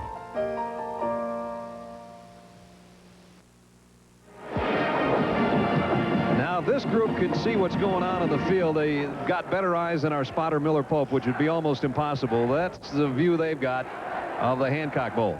You know, missing from that picture, though? There wasn't a binocular in that group. That's what I mean. They've got to see what they're doing, I guess. That's not in the same county. Tommy Maddox brings out the UCLA offense. Brad Nessler, Randy Cross, and Mike Joy with you, along with our CBS crew for the 58th Hancock Bowl here in El Paso, Texas. 8:04 to go in the half. UCLA leading 3-0. Williams tries to follow his blockers and does, out to the 47-yard line. Got another bowl game coming up tomorrow, the Mobile Cotton Bowl Classic, tomorrow afternoon. It'll be the Seminoles of Florida State, Bobby Bowden's troops, who are #1 for much of the year, and the Aggies of Texas A&M. That should be a great battle. New Year's Day, 1:30 Eastern Time, right here on CBS. There's Williams limping off the field, holding that right ankle. UCLA has plenty of depth at running back. You know, they talk about guys like Sean Wills and Ricky Davis coming in. You're also talking about guys that have rushed for over 100 yards in a couple of different games this year for UCLA. Davis in there right now. He's the tailback in the UCLA eye as they shift to it on a 2nd and 6. And he'll get the call. And he'll get the first down. And he'll get into Illinois territory at the 46-yard line. Jeff Arneson and Mike Hopkins, the 2 safeties, have to bring him down. And the play that's become affectionately known as the counter tray. You pull your right side over to the left side. You hope to take advantage of some mismatches and double teams. They get it. Nice block by Vaughn Parker coming from his right tackle position. And Davis just squirts through a nice little hole. Got him a first down at the Illinois 46.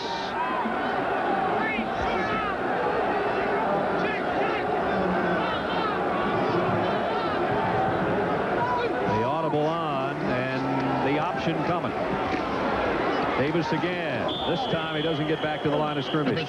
Illinois defense slides out there, does a nice job defensively.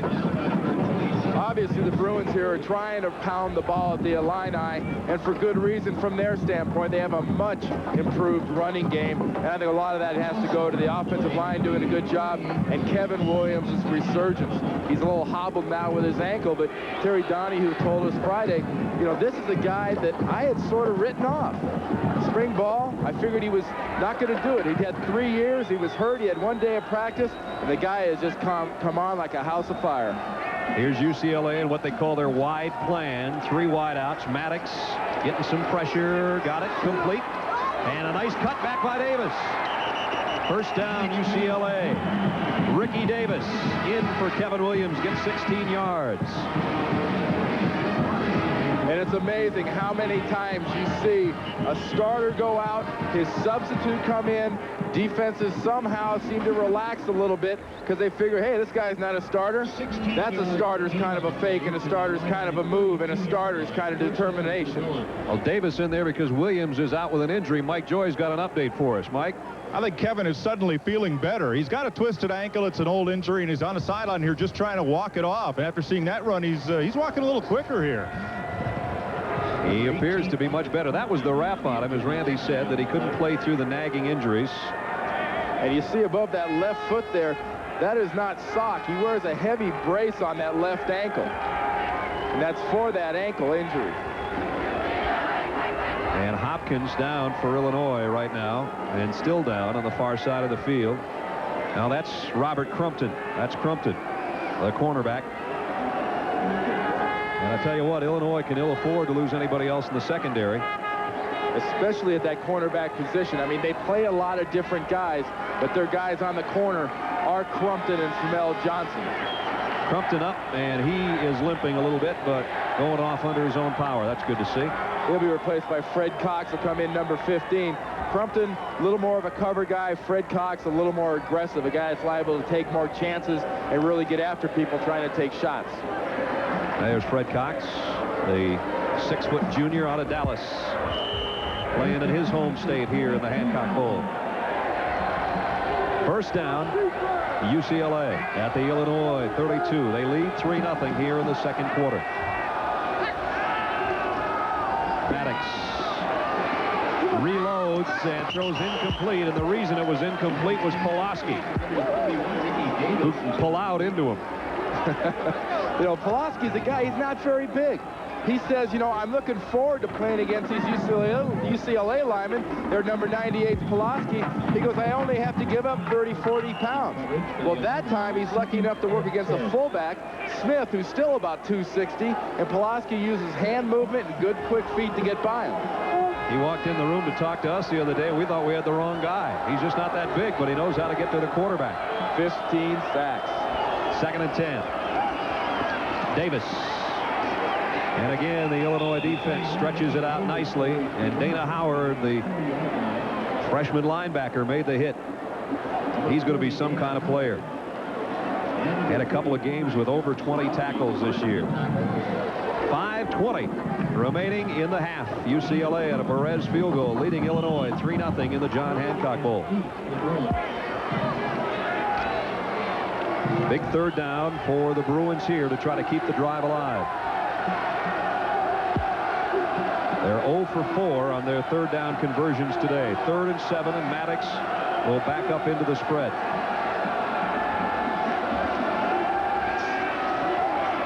Got it complete out of the backfield is Davis, and it's a first down UCLA. And they went in front of Fred Cox, who just came in for Crumpton. Well, you got to think Kevin Williams' ankle is getting better, like Mike Joyce said, by leaps and bounds.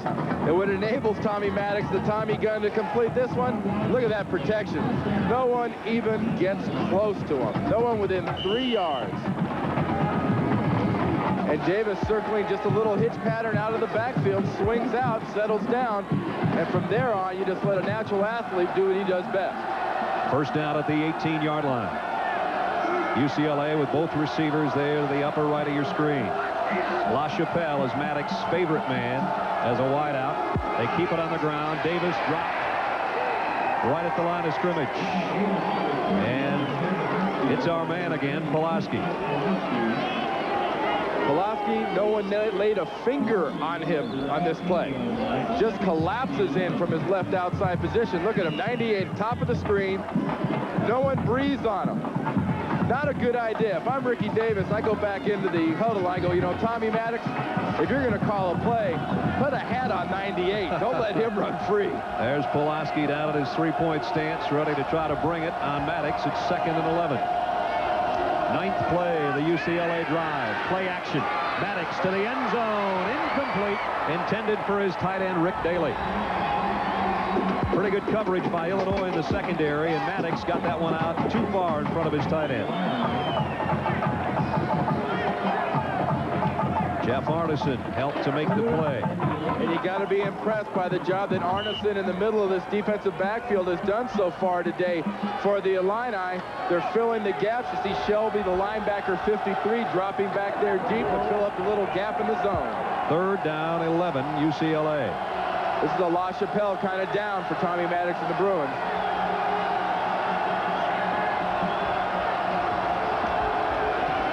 Maddox in and out of the hands of Paul Richardson, incomplete. And that Illinois defense fired up by what they've done the last couple of downs. They're going to force a field goal attempt. And we talked about Fred Cox working at that cornerback position for Crumpton, 18, who's been out. And Cox, 15, get in there and laid one on Richardson right on the chops. Luis Perez, who hit from 32 earlier. This one will be from 36. He's got to put a little golfer's draw on this one, Brad, going into this win. From the near hash. Bonds to hold. High snap handled well. Kick is high and way, way off the mark. When I mean wide right, I mean way out there someplace. No good. It's kind of like wide tunnel right. This is how a coach feels when his field goal kicker misses from 36 yards away. Still 3-0. You gotta be kidding, he says.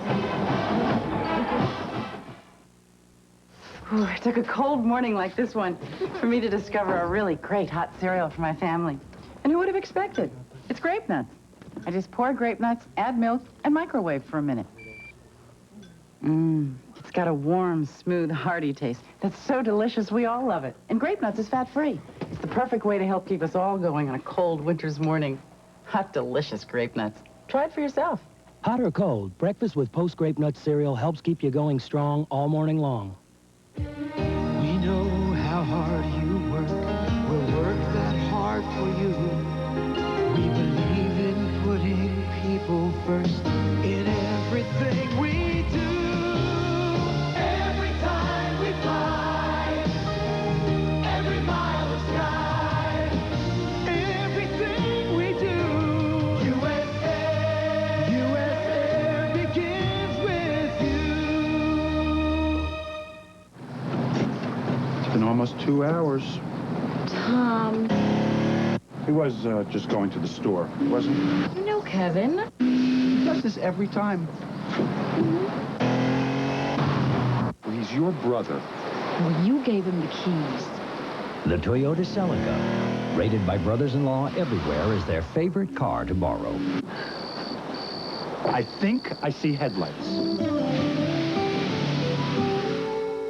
Saturday, the fired-up Falcons battle the force of the Redskins. Sunday, Emmitt Smith ignites the Cowboys against Barry Sanders and the Lions. The playoff battles explode on CBS.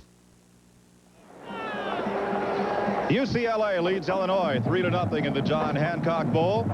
Coming up at halftime on college football today, the San Diego Chargers have a new head coach. I'll have a look at who's #1 in college football, reports from the Orange and Rose Bowls, and a preview of the Mobile Cotton Bowl. Plus the Illinois Band all coming up at halftime. All right, Mike, thank you. Illinois, after the missed field goal, working from its own 20-yard line, trailing 3-0. Two tight ends set for the Illini. And it's Fagan. Wow. Did he take a shot? Malone is there. So is Othello Henderson from the secondary. And now's the time the Illini offense is going to wish they'd saved one of those timeouts. There's a little under 3.5 minutes left, and the Illini only have one timeout as they try to move the ball down here at the end of the second quarter. Othello Henderson's a guy that Terry Donahue thinks is going to be the next great safety in the UCLA scheme. His great-grandparents were English teachers, hence the first name Othello, as they were Shakespeare fans. 10-4-2 in the 100 meters on the UCLA track team. So he's got quite a package he's working with. 2nd and 8. Verduzco rolls his pocket and fires back to Wright across the middle. And it's Henderson who made the hit, but Wright got the first down.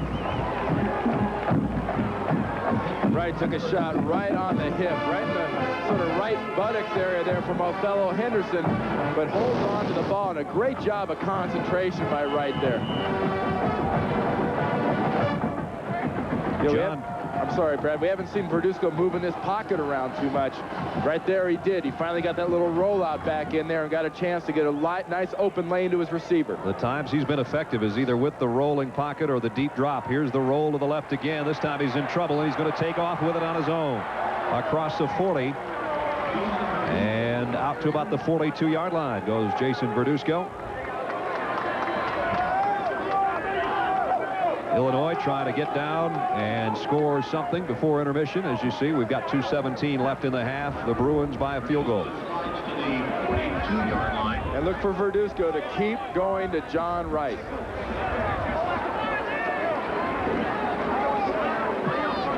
There's John Wright as he breaks the huddle. He's a third-generation football player.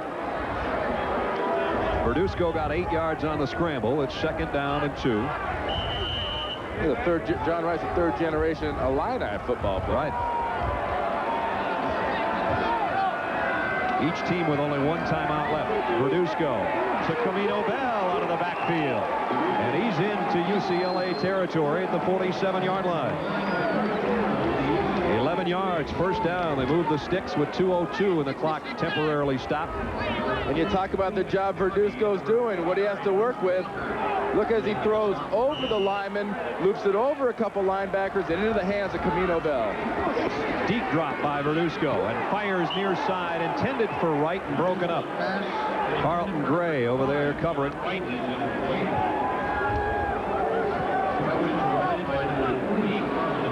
You know, Wright's a receiver. People think, hey, he's possession. He's quick. Watch him stop this pattern and come back to his quarterback. A little out comeback. Just can't quite hold on to it, and that makes Jason Verduzco 8 for 15 for 93 yards and 1 interception. There's a guy that broke it up, Carlton Gray. Almost had his 11th interception of the season earlier this game and broke that one up nicely. It's 2nd and 10 at the 47 of UCLA. Illinois with less than 2 minutes to work. Verduzco fires far side for Wright, and he comes down with it at the 40-yard line. And now, wait a minute, they're going to say he's out of bounds. You know, that's about a 35, 40-yard pass across the field, and it sails a little on Verduzco. If it's a little lower, Wright's got a chance to get that foot down. A little too high, and he was just wide. Boy, that is close. So it brings up 3rd down and 10. Illinois may or may not be in 2-down territory to try to pick up this first down and keep the drive alive. Still a lot of time left in the half. 1:49. I think they are in 2-down, Brad. They got to get some points here. They close this half off. Verduzco broke one tackle, broke another, and then goes down at the line of scrimmage. It'll be 4th and 10. Michael Williams finally made the stop. I think if you take a chance, you take a chance here. Shows you why we're not coaching, huh? And Lou Tepper's decided, well, you guys stay in the broadcast booth. I'm going to punt it. Here's Jason Verduzco. This guy's a little fired up right now. He's the kind of quarterback, if he's not in a good mood, you won't see a lot of coaches and players getting his way between the phone and the field. So Forey Wells in punt formation. LaChapelle's back at the 10-yard line for UCLA. I don't think you fake a punt when you've got this far to go for it. 4th and 10. I don't think you fake it. I think what you do is you kick it into the open side of the field, try to keep the ball out of LaChapelle's hand and hope it dies inside the 10. And you use all the clock you can, and then you take the penalty and the 5 yards and punt it with 51 seconds to go. Lou Tepper from Illinois gets his Fighting Illini in the locker room here at the halftime, Brad. He's got to tell these guys, you got to be happy. It's 3-0. We've stopped them. We've played well. Look, this might be the 22-ranked team in the country, but you guys are playing right with them. Don't give anything to these guys to help you beat them. A reason to be happy. UCLA has been in Illinois territory 5 times this half, and they've only have a field goal to show for it. Wells punt. End over end. LaChapelle lets it go, and it goes in the end zone. Touchback. 52-yard kick. Terry Donahue now. His troops will work from their own 20-yard line with 40 seconds left. Yeah, we talked at the beginning of the game, Brad. Terry Donahue telling his team it's not enough to go to a bowl game. You got to win the bowl game. And when he gets his guys in the locker room, he's got to say, look, it's very simple what we're doing here the first half. It's execution. You're not following through. You're getting drives. You're getting down in the scoring areas. And then you're kind of going into a brain lapse. You're pretending, sure, you had a lot of fun. Sure, this is a great place to have a bowl game. It's a friendly crowd and very receptive people, but you got to finish your drives off. Draw play inside. Kevin Williams, who has checked back in. And he got 3 yards. 30 seconds left. Number 92, Sean Streeter. The Bruins going into let's not make a mistake mode, deciding, 3-0's fine. We'll take that for a halftime lead.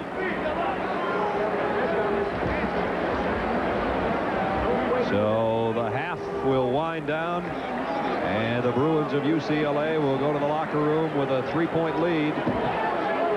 Terry Donahue's troops have a Perez field goal at their advantage, but that's all so far. That's the end of the first half with the score, UCLA 3, Illinois Lou Tepper hustles his troops to the locker room at the end of the first half. Our score, the Bruins of UCLA 3, Illinois nothing. We'll return to the John Hancock Bowl after this message and a word from your local station.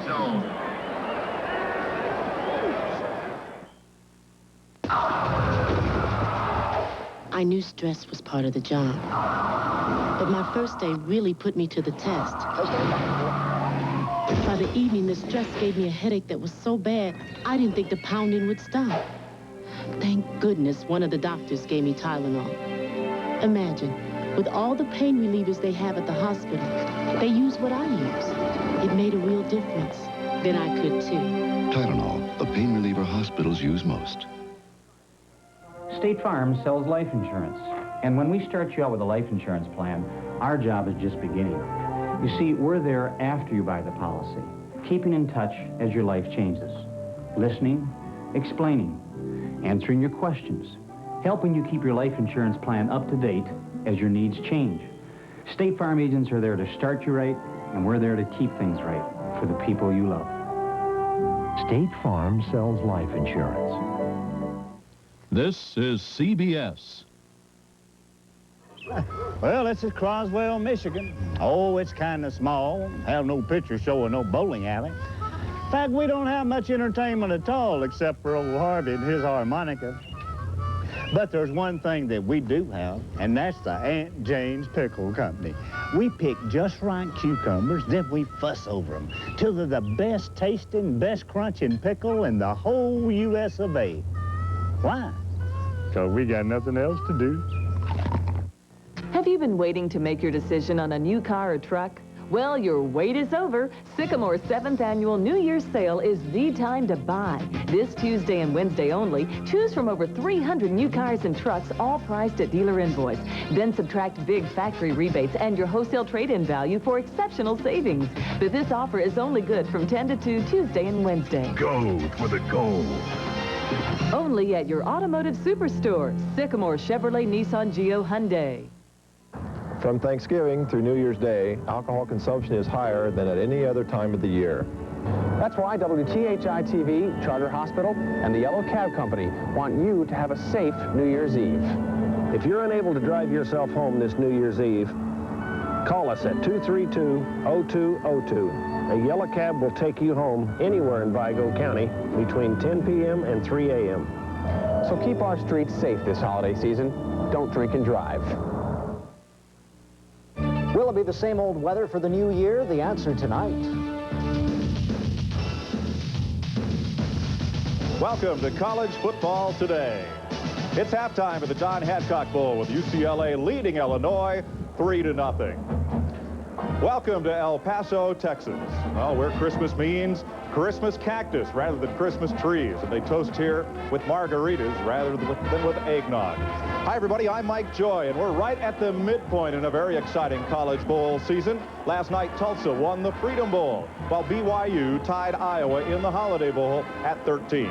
8 bowl games will help ring in New Year's tomorrow. CBS coverage continues with Florida State facing Texas A&M in the Mobile Cotton Bowl. For a report, let's join Terry Bradshaw in Dallas. The Florida State Seminoles were hoping to be playing for the national championship on New Year's Day, but they had their dreams shattered when they lost 2 games at the end of their season. One to the University of Miami and the other to the University of Florida. But folks, they're still one of the most exciting teams in America, and they're led by a very exciting quarterback, Heisman Trophy runner-up Casey Weldon. All he did was have a record-shattering year this year for the Seminoles. Head coach Bobby Bowden will try to lead his team to a record-tying 7th consecutive bowl game victory. Texas A&M's kind of sectionalized. You know, when you get thinking their whole conference is in one state nearly, you know. And so I would think they're hungry. I don't think they like that one bit, and they got a chance to show the nation by beating Florida State. On the Texas A&M side, senior quarterback Bucky Richardson leads the 10-1 Aggies. Richardson can not only throw the ball, but can run with it as well. He is the Southwest Conference all-time leading rusher among quarterbacks. We won't be intimidated, and we won't be big-eyed about this game, and we won't be scared because we're playing Florida State. We're going to go out there and let it all hang out. The Aggies do have the nation's top-ranked defense. They call themselves the Wrecking Crew and are led by Quentin Koyat, who is expected to be one of the top defensive players taken in the upcoming NFL draft. Florida State was ranked #1 for most of the season and is now trying to close out their season with a victory here after losing 2 games. On the other hand, you have the Texas A&M Aggies, and they're trying to prove to America that they deserve to be among the elite. That's the story from Dallas. Tomorrow, the Mobile Cotton Bowl on CBS Sports, 1:30 Eastern Time. And now in the coaching go-round, the big news broke just about an hour and a half ago. Georgia Tech coach Bobby Ross has resigned. He'll be the new head coach of the San Diego Chargers. I have agreed in terms to a contract with the San Diego Chargers that I intend to sign effective January the 2nd. I have submitted my resignation to Coach Rice, and I met with him this morning and submitted it effective January the 1st. Ross led Georgia Tech to a share of the national championship in 1990. Well, from the broadcast booth back to the sidelines, Bill Parcells has ironed out contract details with Green Bay, but does he want the job? Having spurned Tampa, we'll wonder if Bill will show up if and when the Pac calls a press conference. More on that Thursday. In the college ranks, Maryland has hired Mark Duffner, who coached Holy Cross to a 65-1 record over 6 seasons. He replaces the fired Joe Krivak. U.S. Olympic hockey coach Dave Peterson cut center Scott Fusco yesterday. Fusco was trying to become the first 3-time American Olympic hockey player. Also cut defenseman Dave Quinn, who battled back from hemophilia to return to the ring. We'll have more right after this.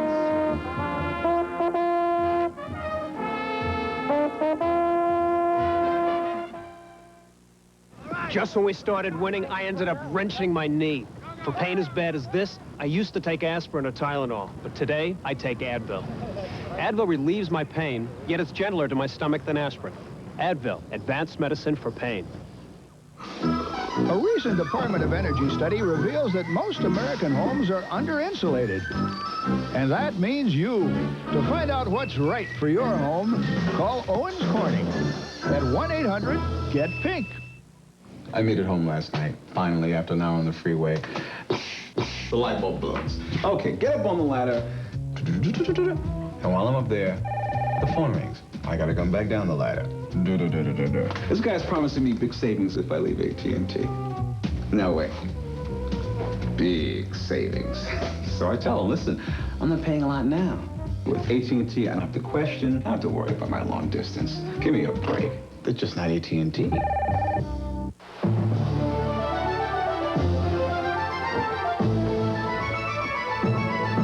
With service to more cities across the Atlantic than any other U.S. airline, Delta now makes it easier than ever for the people of America to get to know the people of Europe. Buongiorno. Bonjour. Via.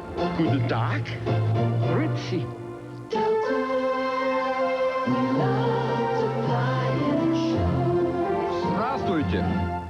The Tribune calls Davis rules jolly good. The whole cost is crackers. I mean, they're a little off bubble. Who cares? It's funny, funny, funny. The Bombay Bugle is charmed. You know, when I'm not trying to bring the snake out of the basket, I'm watching Davis Rules. Davis Rules, season premiere Wednesday. It's funnier than the mongoose. CBS Tequila and Benetti Police dog auditions. I don't need this job. I think I'm at the wrong audition. No, he's perfect. Naturally. Premiering January 17th. It's a festive day here in the rugged country of West Texas. Welcome back to college football today. When everyone's asking who will end up #1. Undefeated Washington tied atop the coaches poll. 11-0 Miami atop the AP poll. Or can Michigan win tomorrow and claim the title? Miami is heavily favored to beat Nebraska in the Orange Bowl. They've won 3 national crowns in the last 8 years. But even the Hurricanes know the polls don't necessarily decide it all.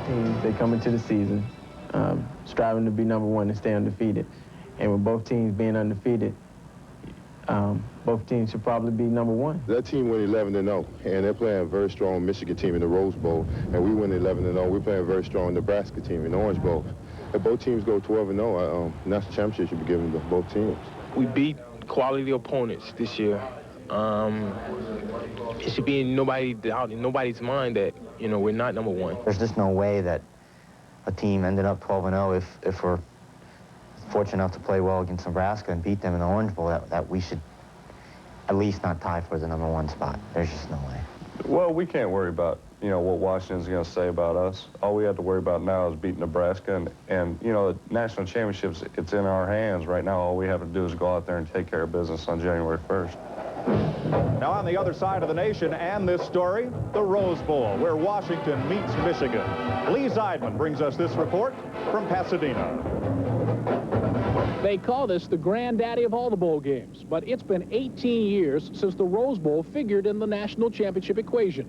I don't want to get carried away with the #1 thing until after we beat Washington, then I'll start talking about it. We know that we would have no chance to be #1 if we didn't win this game. I think still that's the impact, is this still this possibility that we could be a national champion. Washington already makes a strong case for #1 with a perfect record and wins over 3 bowl teams.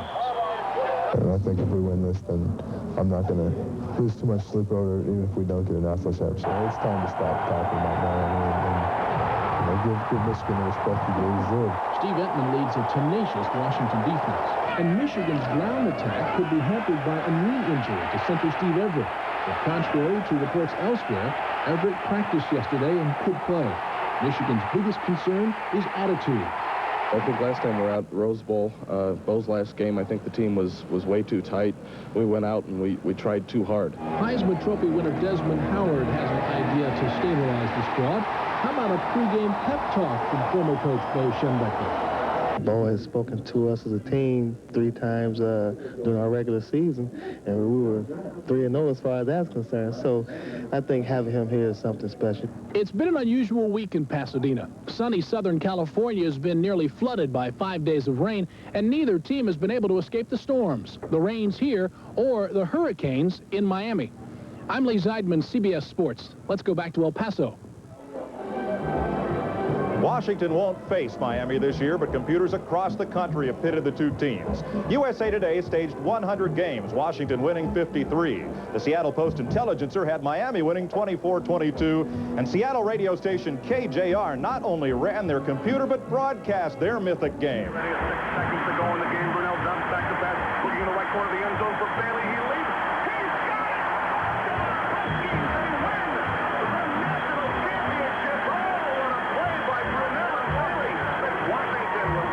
Washington won it 19-17. Sure wish we had some video of that one. We'll be back after this.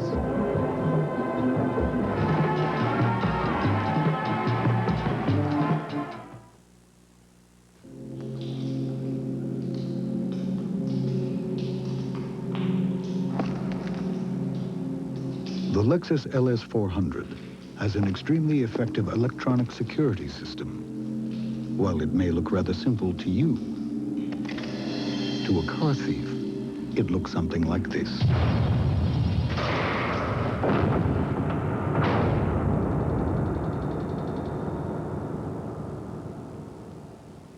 Head & Shoulders for my serious dandruff? Blue is better. Extra medicated Selsun Blue. With a medicine doctors recommend most. Medicine that relieves flaking better than Head & Shoulders. Blue is better. Selsun Blue, doctor recommended #1. We've added the leading cough suppressant to the proven cold relief of Alka-Seltzer Plus to relieve your cold and cough at the same time. New Alka-Seltzer Plus cold and cough medicine in the purple box. 2 kinds of relief from only 1 medicine.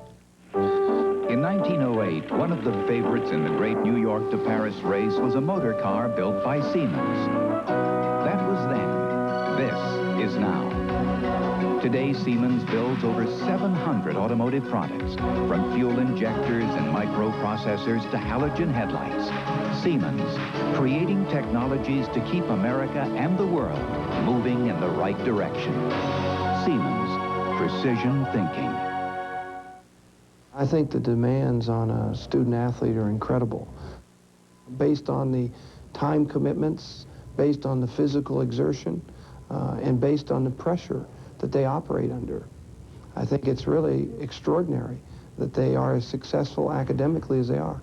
You can't go to college just because you want to be an athlete. You've got to go to college because you're prepared to go to college and you're qualified to go to college. Today, Division I institutions award some $400 million worth of financial aid to some 90,000 men and women student athletes. It's my view that a major mission of intercollegiate athletics today is to provide broad-based, equitable opportunities for men and women student athletes. I'm proud that our NCAA institutions have made the commitment they have made to providing the number of educational opportunities that we've provided. The Marching Illini, some 330 strong, entertains during halftime today here at the John Hancock Bowl.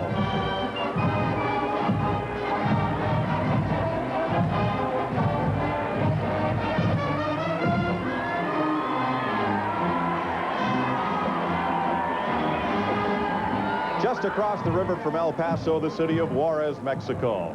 The Bowl on the Border has long been known for its hospitality to the teams and to the media.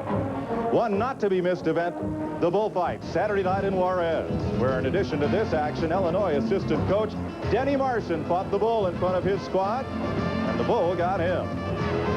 And Illini line coach Mike Deal got upended by a young bull whom he tried to recruit before leaving the stadium. That does it for college football today. Brad and Randy will be back with the second half of the John Hancock Bowl right after we pause for these messages and a word from your local station.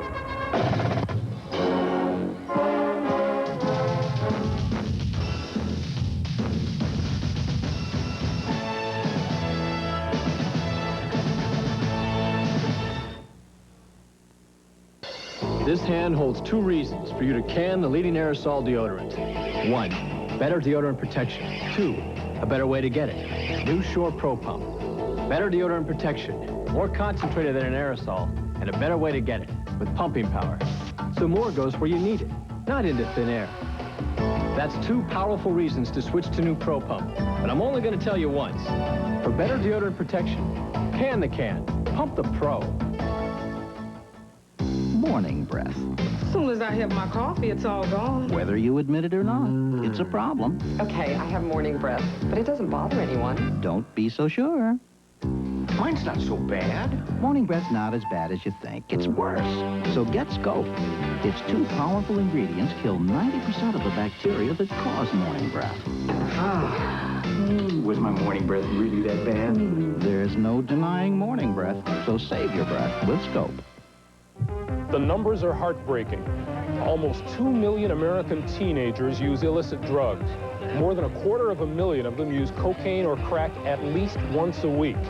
To appreciate the magnitude of these numbers, all you have to do is look at one.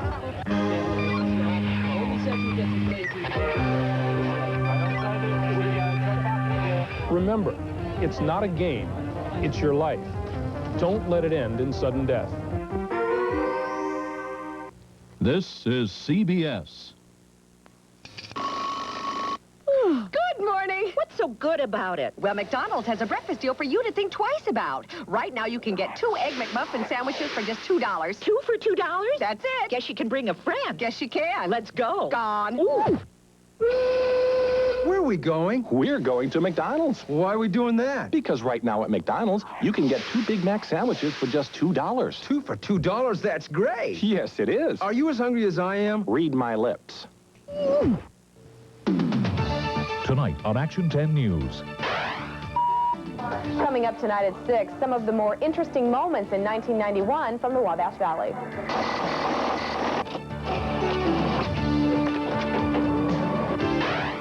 1992 is coming. Have you made your resolutions? Tonight on Action 10 News, we'll check out a few around the Wabash Valley. Join Mark Allen, Patrice Dayton, Kevin Orford, and Mike King tonight on Action 10 News. Star Trek VI, The Undiscovered Country, is coming to theaters everywhere December 6th. But you can call 1-900-288-TREK today to enter the world of Star Trek Adventure. Call 1-900-288-TREK and you can enter the Star Trek Adventure contest and win one of over 50 Zoo Life Safari Treks for 2 people to exotic locations. Call 1-900-288-TREK now. Play the adventure games, enter the contests, and experience your own Star Trek adventure of a lifetime. Call now. 1-900-288-TREK. $1.45 for the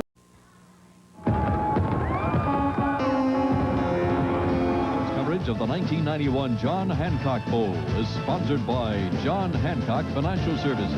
Real life, real answers. Duracell, the copper top battery. And by Hyundai, yes, Hyundai, makers of the Excel, Scoop, Sonata, and the brand new Elantra. Halftime at the 58th annual John Hancock Bowl in El Paso, Texas, where the Bruins of UCLA leading by a field goal. And quite frankly, we expected quite a bit more offense. Brad Nessler and Randy Cross back with you, and you've got to credit the defenses with the way they've shut people down when they've gotten down in scoring territory. Exactly, Brad, and really the key has been field position. Illinois averaged their own 24. UCLA, their own 47-yard line. UCLA's been inside the 55 times and come away with 3 points. You know, Lou Tepper's defense done a heck of a job. Well, Illinois got down close one time, too, and in fact had a first and goal situation. This is at the 7-yard line when the first big defensive play of the day comes up. And Verduzco just tries to force this in, and Arnold Allais, the linebacker, 97, gets it and proves that inside linebackers do not have outside linebacker or sprinter speed, and is brought down and tripped down by the line and the quarterback. That turned it back over, and now here's Illinois in a punting situation. And Michael Williams, second from the right, comes right straight off the right side and smothers Forey Wells, number 14, the punter, and just smacks this thing out of bounds. That led to the 32-yard field goal. So the special teams, in fact, gave that 3 points. It was only 9 yards they went on a 3-play scoring drive. Got a 32-yard field goal, and that's where we are right now. Lou Tepper, the first game for him as head coach of the Fighting Illini. On the other side of the field, 16 years for Terry Donahue, and a long bowl streak going, 7 in a row. And as he told us, you don't play many slouches when you get to the bowl games. There are no stiffs in the bowl. So UCLA 2 quarters away from making it 8 straight victories in bowl action. But we've got a long way to go, and Illinois trailing by only a field goal. Terry Donahue, youngest looking 47-year-old coach you'll ever see, and he talked about that long 7-game bowl streak victory margin. The motivating factors for us is that we've had a lot of bowl tradition and success here, and we would like to continue it. It's hard to win a bowl game because you don't play any stiffs in a bowl game. They're all pretty good teams or they wouldn't be in the game. So it's a difficult challenge, but we have an opportunity. If we can play real well on game day, we have an opportunity to continue the streak.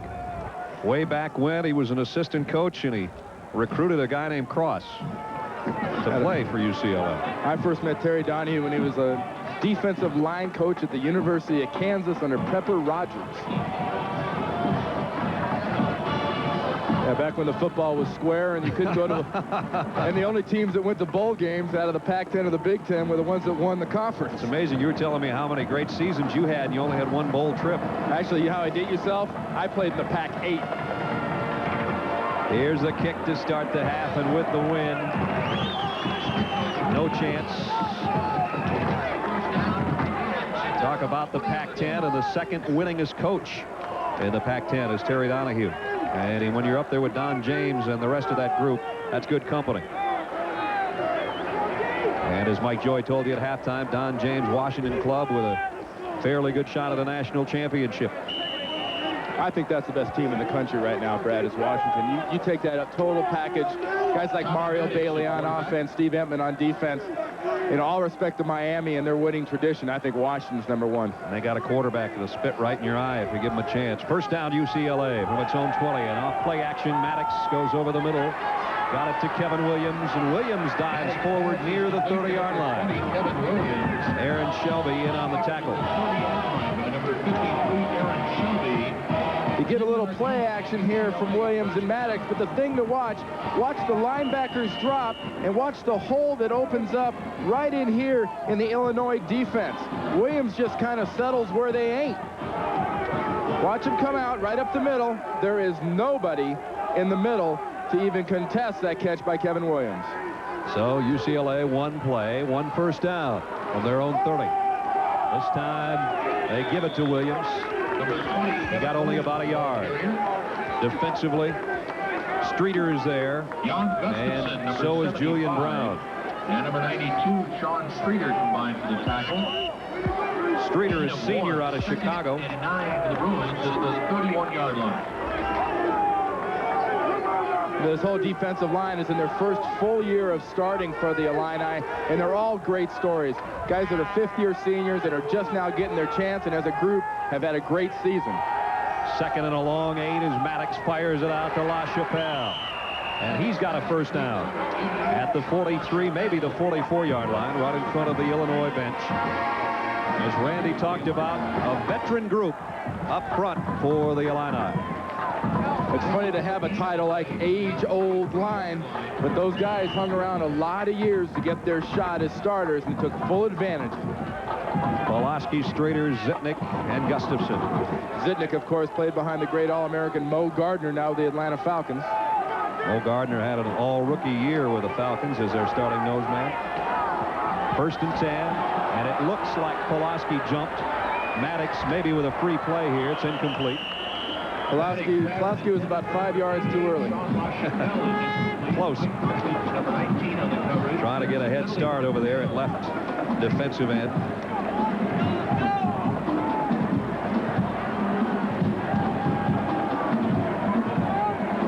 James Knight, our referee, have a little conference with his officiating staff before he'll make the call. 13:44 to go third quarter. If you're just joining us, UCLA leads this game 3-0.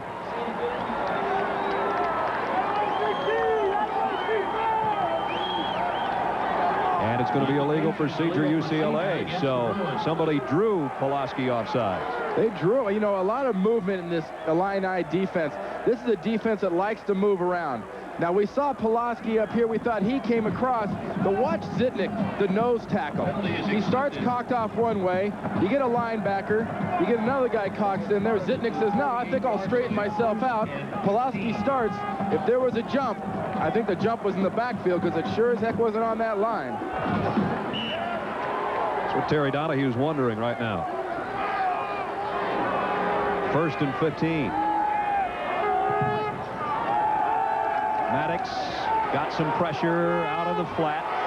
Penalty marker down as Maury Toy got it back to the original line of scrimmage, and that's about it. That flag's back there in the late holding pattern. Maddox was dropping back a little bit, and it is holding. So UCLA having taking it at the 43-yard line, going in the wrong direction right now. Both these quarterbacks have been getting a little bit pressure. Most of it's coming late. They haven't gotten that pressure early so far.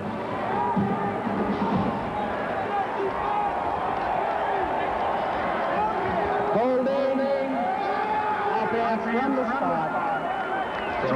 Well, you remember the lonely end? There's the lonely quarterback.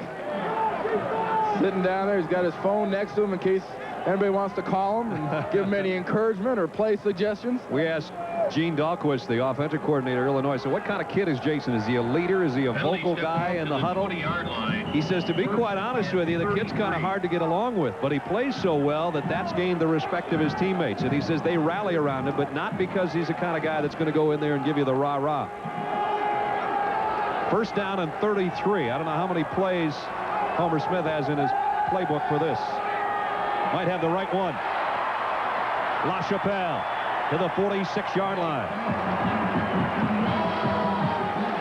26 yards, fourth catch for LaChapelle. You don't always need the right play when you've got a wide receiver the size of a Sean LaChapelle at 6'4", 207 that can run like a punt returner. He is a punt returner, and when this young man gets his hands on the ball, he can flat out get it. Wants to be an actor someday. Says, I think it'd be so cool you can do things you can't do in real life. I wouldn't give up my day job at the moment. Second down and a long 7. Maddox with plenty of time. Wide open was his tight end, and he dropped it. Rick Daly across the middle. You know, Brad LaChapelle talks about, I want to be an actor because I can do the things I've always wanted to do. I mean, does this guy realize he's in college? That's the age when you do all the things you've always wanted to do. They don't get that until they get out. It's always in hindsight? That's right. Old guys like you and I can look back now and try to appreciate it after the fact. Oh, if I coulda, woulda. Third down, 7. UCLA 1 out of 6 on their third down conversions. Illinois thought about a blitz.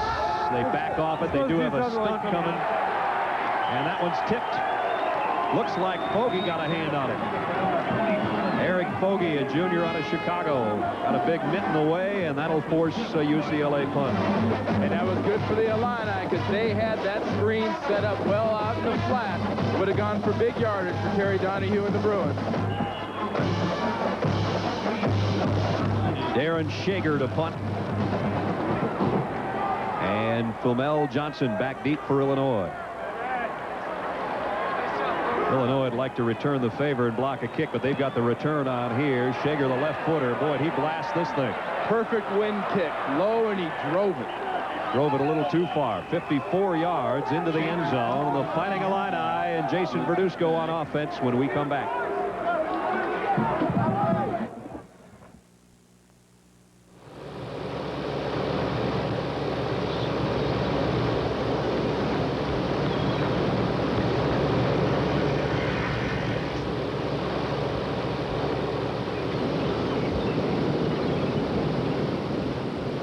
We exercise, we eat right, we even quit smoking. So hopefully we're going to live longer, maybe a lot longer. Then one day we were talking and it hit us. Have we saved enough? I mean, do we have enough money to live to be 80 or 90 or maybe even 100 years old? I mean, who thinks about that when you go out for your morning run?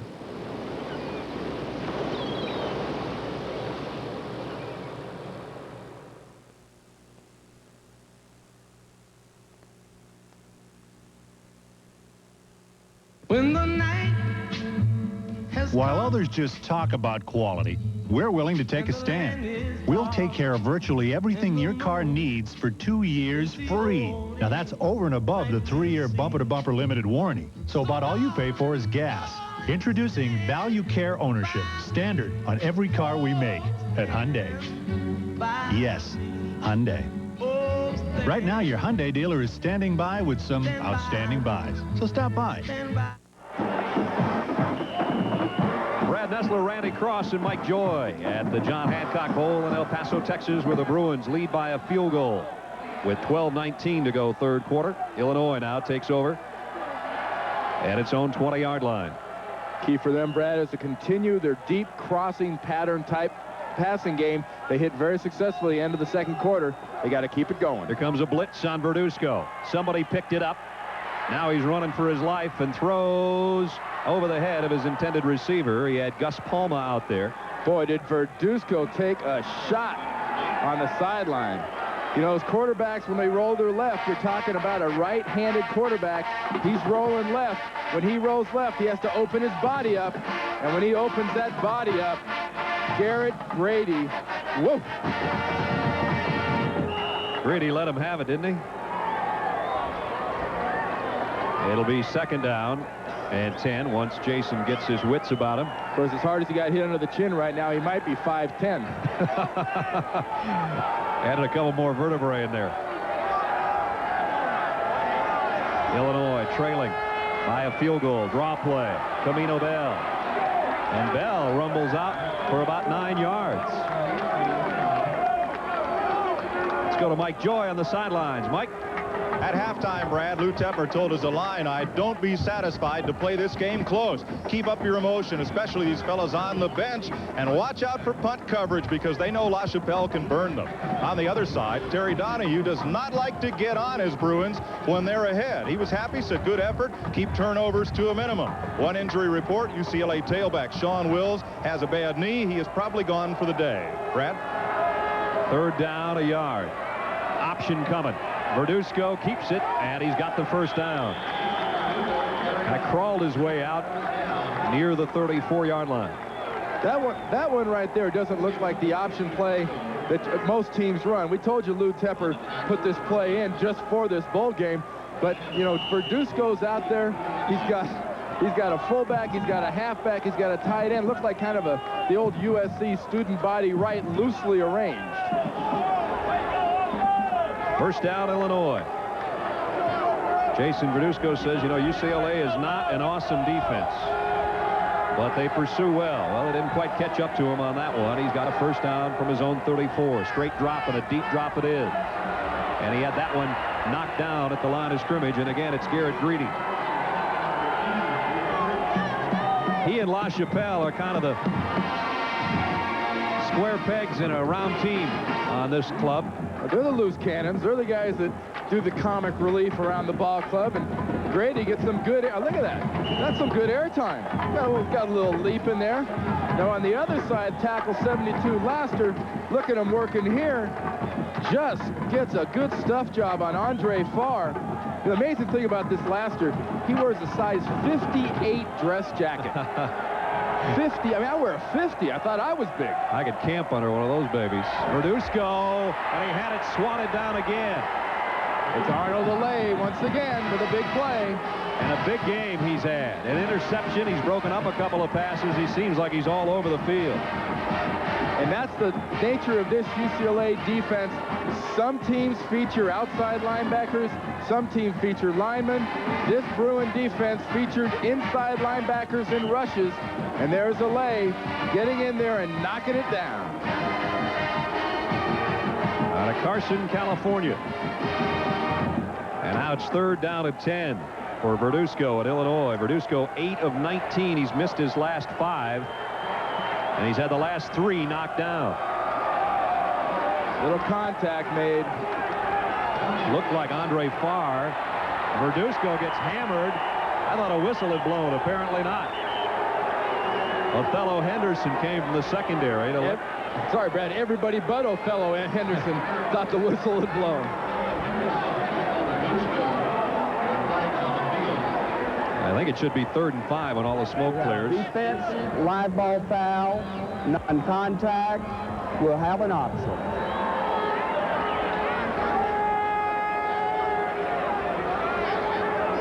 Right on the left side of the screen as Verduzco barks out those signals. There goes Andre Farr, 74. Makes that contact. They catch him across the line at the snap. 6th penalty against UCLA. And with 10:46 remaining third quarter, it makes it 3rd and 5 upcoming. And things like this tend to happen in sequence. When a defense makes a mistake at 3rd and 10, gives an offense 3rd and 5, I'm willing to bet you 70% of the time that offense turns around and baps it in there for a first. Here's a 4-receiver look, and Verduzco from the gun. Fires to John Wright, and he got the first down. But only by about a yard. Darby ran him down in the secondary. But John Wright picks up the first down, Illinois. But that's the advantage, Brad, of being in a 3rd and 5 instead of a 3rd and 10. You run your receivers, and their patterns get shorter. You're not talking about a 10, 15-yard pattern. There comes Wright, who was working out of the slot, not the outside, and he only has to go 5 yards, not 10, and he can get in front of the zone instead of having to worry about getting in the crease behind it. John's grandpa Bob played in 1935. His dad left Illinois as their all-time leading receiver and then spent some time with the Detroit Lions. First down, Verduzco. Camino Bell out of the backfield. For Bell, his 3rd catch of the day, and it's only going to pick up about 4 yards. And speaking of the Wright boys, let's go down to Mike Joy. Mike? Not the Wright brothers. Bob played for Illinois in 35. John, 65 to 67 All-American, the team's school's all-time leading receiver. And your son just made a great catch. Well, he did, Mike. We're very proud of Johnny. He's had a great year. He's a real good possession receiver. Any advice for him today? Well, it looks like both teams can't put the ball game away. And my advice is just get open and catch the ball. He's proud of his receiving and also that 4.76 grade point average. It's a great one. Brad?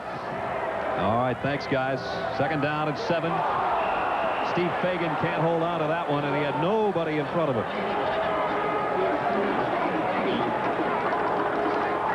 Don't forget, coming up Saturday on CBS Sports, we get things going with the Washington Redskins home at RFK, where they are not beaten often. Trying to get to the NFC title game. The Falcons looking to reroute that Saturday. The last word before kickoff. The NFL today starts at noon, and then college hoops follows NFL football.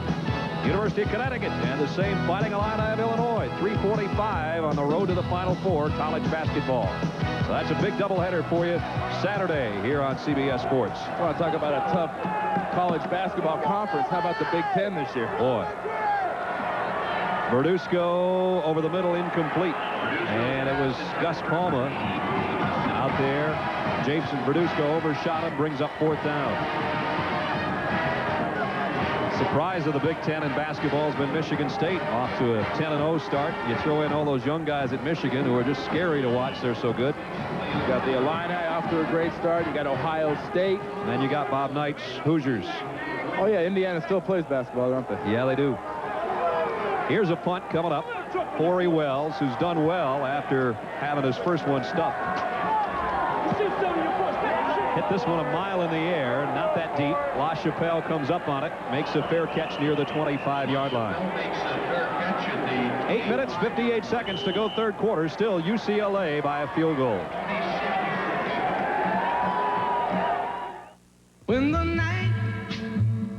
While others just talk about quality, we're willing to take a stand. We'll take care of virtually everything your car needs for 2 years free. Now that's over and above the 3-year bumper-to-bumper limited warranty. So about all you pay for is gas. Introducing Value Care Ownership, standard on every car we make at Hyundai. Yes, Hyundai. Right now, your Hyundai dealer is standing by with some outstanding buys. So stop by.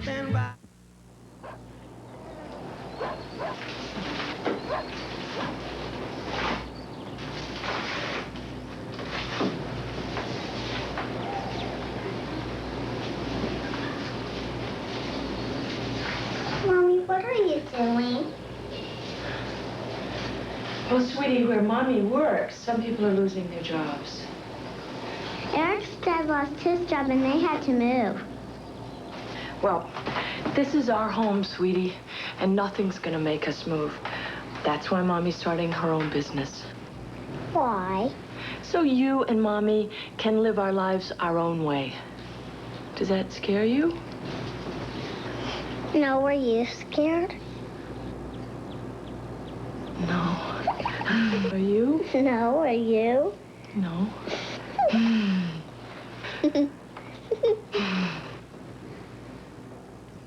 Real-life stories about villains, victims, and heroes. I'm trying to change the lives of people. Stories closer to home than you think. Ed Bradley hosts Street Stories, Thursday, January 9th.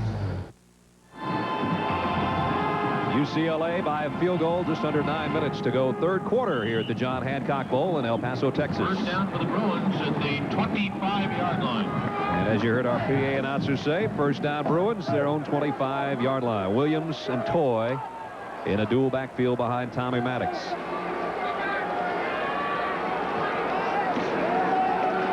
Maddox across the middle. Well, he got it to the guy he wanted to go to, Maury Toy, who lost about a yard.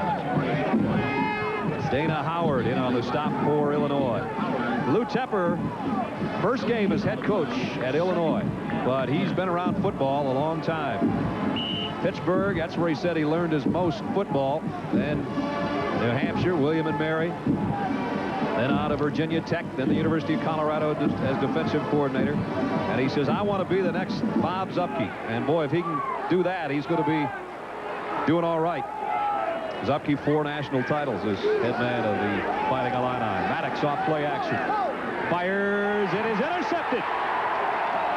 Picked off by Mike Hopkins.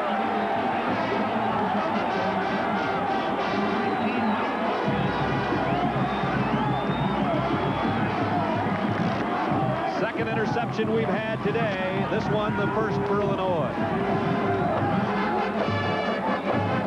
That pass was intended for Sean LaChapelle, but Hopkins, the man who says his life's aspiration is to walk on the moon, wants to be an astronaut, has to wait for more earthly matters, steps in front of this pass intended for LaChapelle very nicely.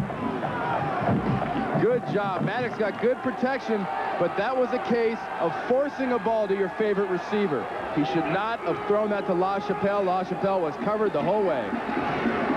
At the 40, first down, and John Wright's got it for Illinois at the 26-yard line. 15-yard pass play.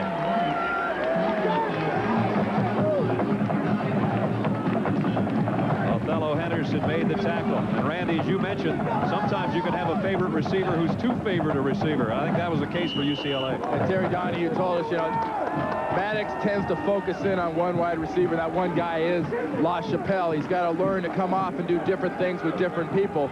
And we just saw Jason Verduzco hit Wright, his favorite guy, the last 4 or 5 weeks on a nice crossing pattern. This is the best opportunity Illinois has had to score since the first quarter. Out in the flat, Camino Bell. Great defensive play. And a penalty marker down as Randy Cole made the hit. Well, Cole got in there, wrapped him up. Good arm and finger strength holding him back like that, but might have gotten a little piece of a face mask. Yeah, I think you're right.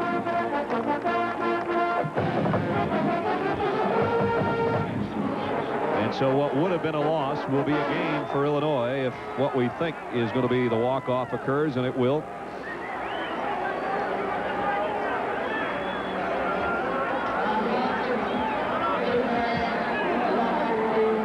James Knight's microphone doesn't come on, but it is a 5-yard face mask penalty, moving it to the 20-yard line of UCLA. 3-0 Bruins, 7:39 remaining third quarter. Last time the Illini were down here, Brad, we made the point. Verduzco is limited somewhat by his shortness in the crossing patterns, in the quick slanting patterns. He's got to wait a little longer and get deeper. Blitz from the secondary. Verduzco on the option, keeps it. It's got a first down inside the 15-yard line. Stacy Argo with a hit. Watch it from a defensive secondary standpoint.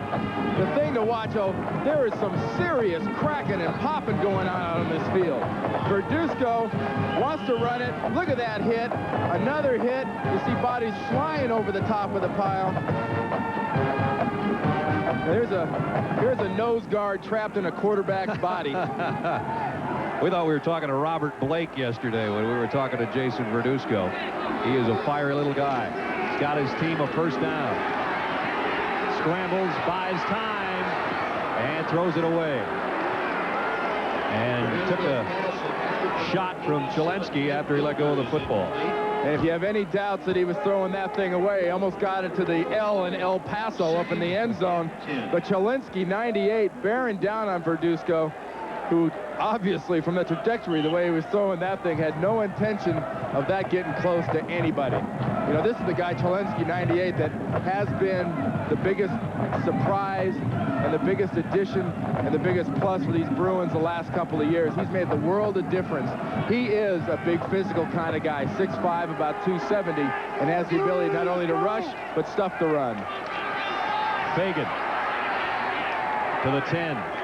Steve Fagan, number 40. And it'll be 3rd and long. To the 10-yard Stacey Argo again in on the tackle. Come on, Argo, number 14. Michael Williams is wide on the tackle. Let's go, offense! Illinois has been down here close before. Ale's interception snuffed what would have been a touchdown. Now they've got 3rd and 8 at the 10-yard line. And you saw number 5, John Wright, running back into the huddle. This is his type of situation. Look for Verduzco to give him every chance on this play. Verduzco, incomplete, intended for Fagan. He was well covered. Carl Greenwood from the secondary was all over Camino Bell. There's a penalty flag on the field. We have a flag down, though. And that pass seemed to be tipped a little bit as it was being thrown over the defensive line, deflecting it down. Indication is illegal man downfield. The illegal man downfield is a preliminary indication we get.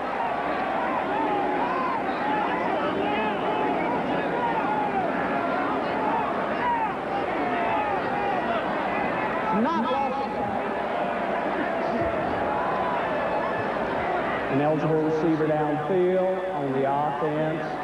It is not loss of down. The penalty is declined. Is Mr. Knight, our referee, the calmest and most subdued official you've ever seen?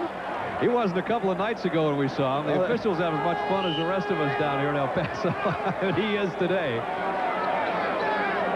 The penalty decline, and I'll tell you why this might be taking place is because it obviously brings up 4th down.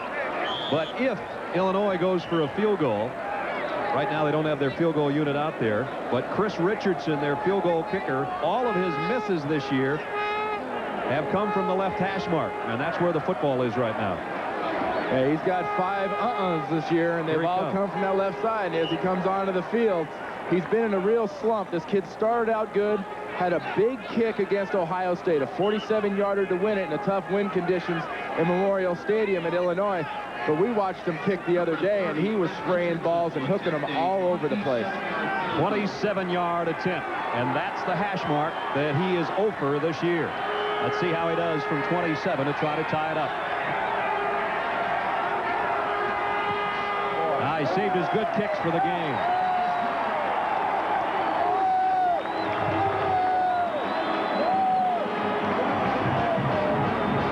Chris Richardson from 27. And we're tied at 3. 5 minutes, 59 seconds to go, 3rd quarter.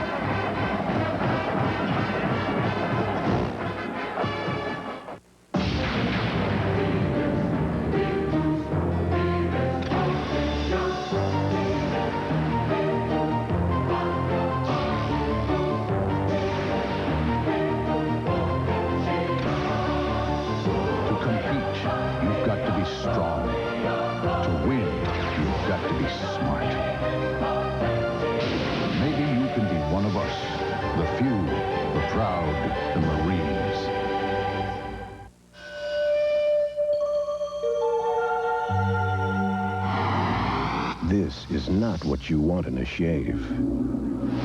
Now you've got the edge. This is the shave with 6 rich lubricants.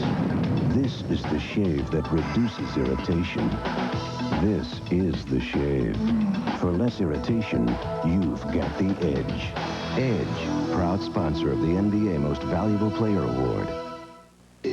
My dad had ulcers. So when my stomach started acting up, I was afraid to go to the doctor. But the pain wouldn't go away, so I went. Was I relieved when my doctor said Mylanta? He said it was indigestion. not an ulcer. And my kind of indigestion called for a strong medicine. Mylanta is strong medicine, strongly recommended. In fact, Mylanta is the antacid doctors recommend most. My doctor said Mylanta. Saturday, the fired-up Falcons battle the force of the Redskins. Sunday, Emmitt Smith ignites the Cowboys against Barry Sanders and the Lions. The playoff battles explode on CBS. Chris Richardson, who just hit a 27-yard field goal to tie the game. He's a freshman, but he doesn't lack for spunk. Not at all. Freshman, kind of cocky. You know, how much confidence this guy got? Illinois loses to Northwestern. Marlon Primus tells us, well, our freshman kicker called a team meeting. I looked at him, I said, your freshman kicker? I mean, no offense to Mr. Richardson, but if your freshman kicker's got to call a team meeting, maybe he had a point. There was a problem. That's right. Brian Adams and Ricky Davis back deep for UCLA. We're tied with just under 6 minutes to go, third quarter. Richardson with a wind at his back. And he line drived it to Davis at the 4. Great return ball. And Davis out to about the 27-yard line before Steve Nelson makes the tackle. Scoring summary, Perez, following the blocked field goal by Michael Williams, put UCLA in front. It was 3-0 at halftime, and just moments ago, Chris Richardson capped off a 30-yard drive in 5 plays to even things at 3 apiece. Jason Verduzco waiting for another chance, talking to his troops on the sideline.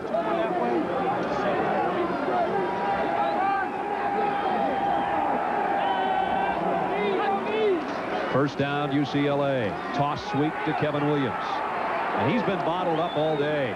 Mike Hopkins, who made the interception moments ago, makes a nice open field tackle. As you saw earlier, Mike, an aeronautical engineer. Academic All-American. I can barely say it, much less think about being it. you know how I feel old, and I've been out of college for a while? You talked about him having a 4.72 grade point average. They've gotten better in college because most you could ever get when I was there was a 4.0. Right. Second down and 9. Here's a little option from UCLA. And this is Davis. Stumbled a bit. Who did he run into? Hopkins. Mike Hopkins. Davis is trying to sell a little move on Hopkins, trying to give him a little shake, and the turf monster grabbed his foot and tripped him up. What'd you call that turf monster with the 49ers? Do you have a special name? Oh, we had our sod squad out there at Candlestick Park take care of it. We just wait for high tide, water it down a little bit, and watch it come up in chunks. So Hopkins back-to-back big plays on defense and forces a third down, almost 9 for UCLA. And here's their 3 wide-out package, and Maddox will work from the shotgun. They've gone short and let the receivers run to the first down up to this point. Rolls right. Pursuit coming, and back across the middle. That's the toughest throw in football, and again looking for LaChapelle, and nowhere near him.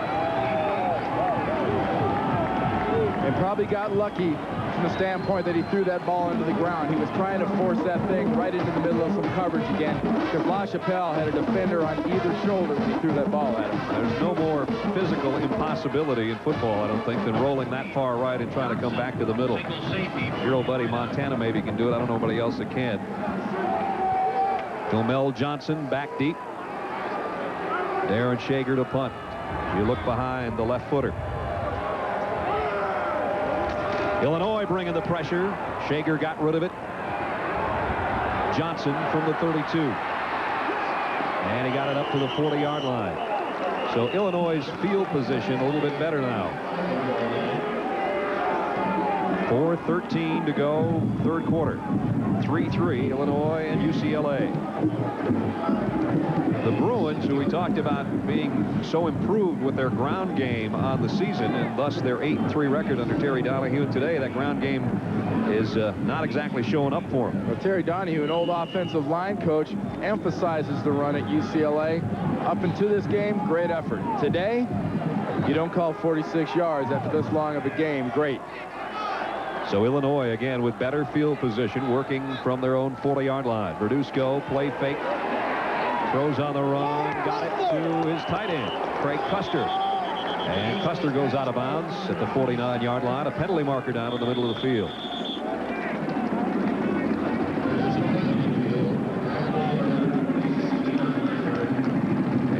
Jason with a little equipment repair. I think we've got a holding call coming up on Illinois. Nope, illegal man downfield.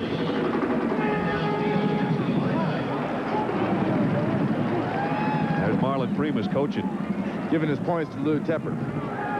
Saying, now, Coach, on their defense, if we'd attack them more a little bit in the inside, just behind the linebackers. Downfield offense, 5 yards, repeat the down. So it'll be 1st and 15, back at the 35. Lou Tepper says they handed me a contract, expected me to look it over and find a lot of loopholes. He said the only thing I said is add my wife's name to the list on the plane, and my 2 kids each get a bus ticket for the close games in the Big Ten, and I'll sign this thing. That was pretty easy. Told these guys in the first meeting, I've got a relatively small family, guys, but now it's a big family. You're all included. Play fake, Verduzco zips it out, overshot his man, and it's intercepted by Carlton Gray, his 11th of the year. Gray heading to the far sideline, and UCLA's got it back.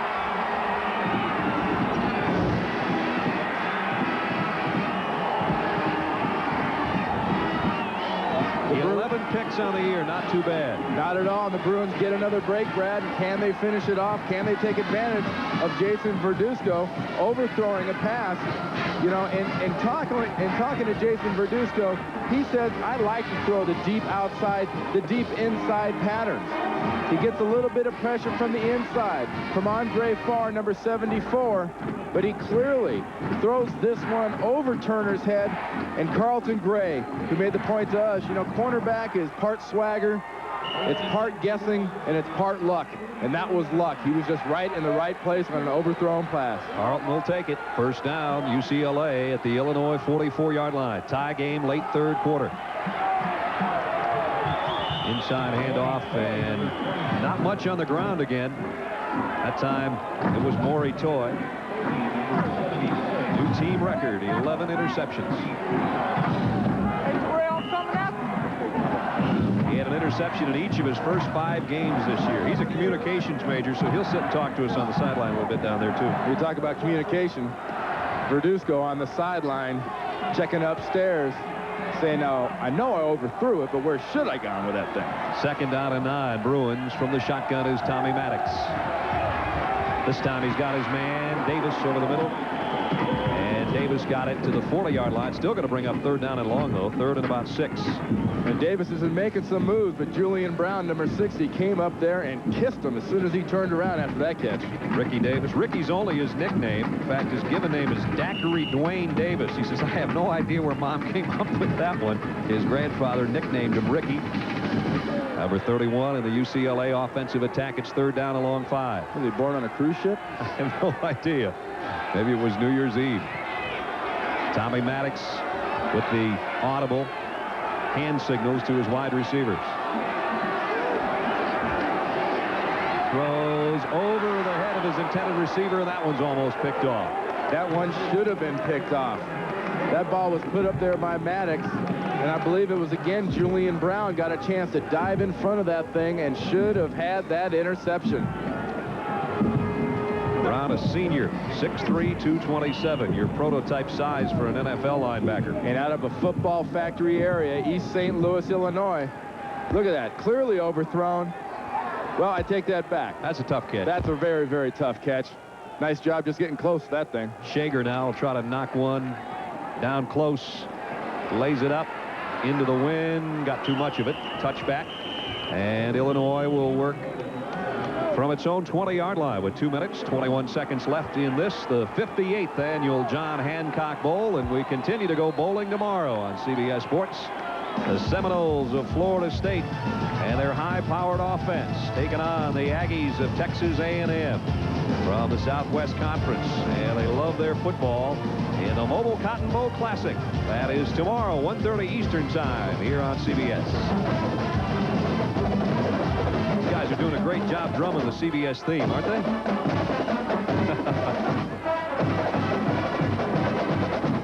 Let's go to Mike Joy on the sideline. Mike. Well, then Illinois back on the ball. UCLA will be without the services of James Malone starting inside linebacker. He's gone with a hamstring. Stacy Argyle will replace him. And fellas, the wind has changed quite a bit. It's really died down here. We may see some long balls. Jason Verduzco on first down is going to put one up. Maybe not. Got away from one man, flags are down, and they have a holding call, and Jason Verduzco gets sandwiched by Stacy Argo, who Mike just talked about, taking Malone's spot at inside linebacker. You see guys getting grabbed around the top of the head, though. That might be a hold, that might be a face mask, that could be just about anything.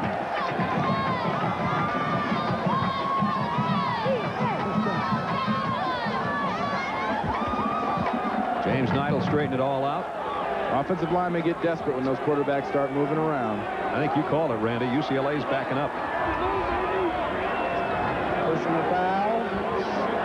Twisting, jerking the face mask. Defense. First down.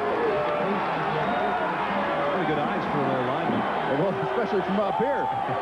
Watch Verduzco. Watch Walker, number 49, right there. Yeah. Gets in there and does a little chiropractic adjustment on Jason Verduzco. How strong is this kid's upper body? I mean, this guy gets twisted around like a pretzel, and he will not come off his feet. It's good for 15 and a first down at the 35-yard line. We saw a look at Walker, 49, listed at 265. I think he's more like 285. Quick toss outside to John Wright. Wright goes out of bounds at the 42-yard line. Jason Verduzco has been banged around a little bit in the backfield for Illinois as we have a look. Well, the stat everyone always looks at is sacks. You look at it, you say, one, that's not bad. Look at the rest of these things. They got a couple of picks, but the big ones are the second and third, the hurries and the knockdowns. Those are the ones that start to affect a quarterback's confidence, a quarterback's thought that my guys can do it. All of a sudden, a quarterback starts thinking, I got to do it myself. I'm not getting much help. 2nd and 3, Illinois. Play action under a blitz, going deep and just overshooting Gus Palma. And again, you see another knockdown. Darby from the secondary came with a heat that time, and Jason Verduzco spent a good part of this game on his rear end. Well, we saw UCLA blitz Illinois early, and Jason Verduzco made him pay for it with a long throw to Turner. But since then, Darby coming from the top of the screen, the blitzes are getting there on time. They're getting there at the point where Verduzco cannot hold on to the ball. He had a receiver open. He could not hold on to it long enough to make it an effective throw. Darby, a guy who likes to write poetry in his spare time. He doesn't look like a poet when he comes on a safety blitz, does he? He's a guy who says, I don't get enough credit for my speed. They think I'm a 4.65.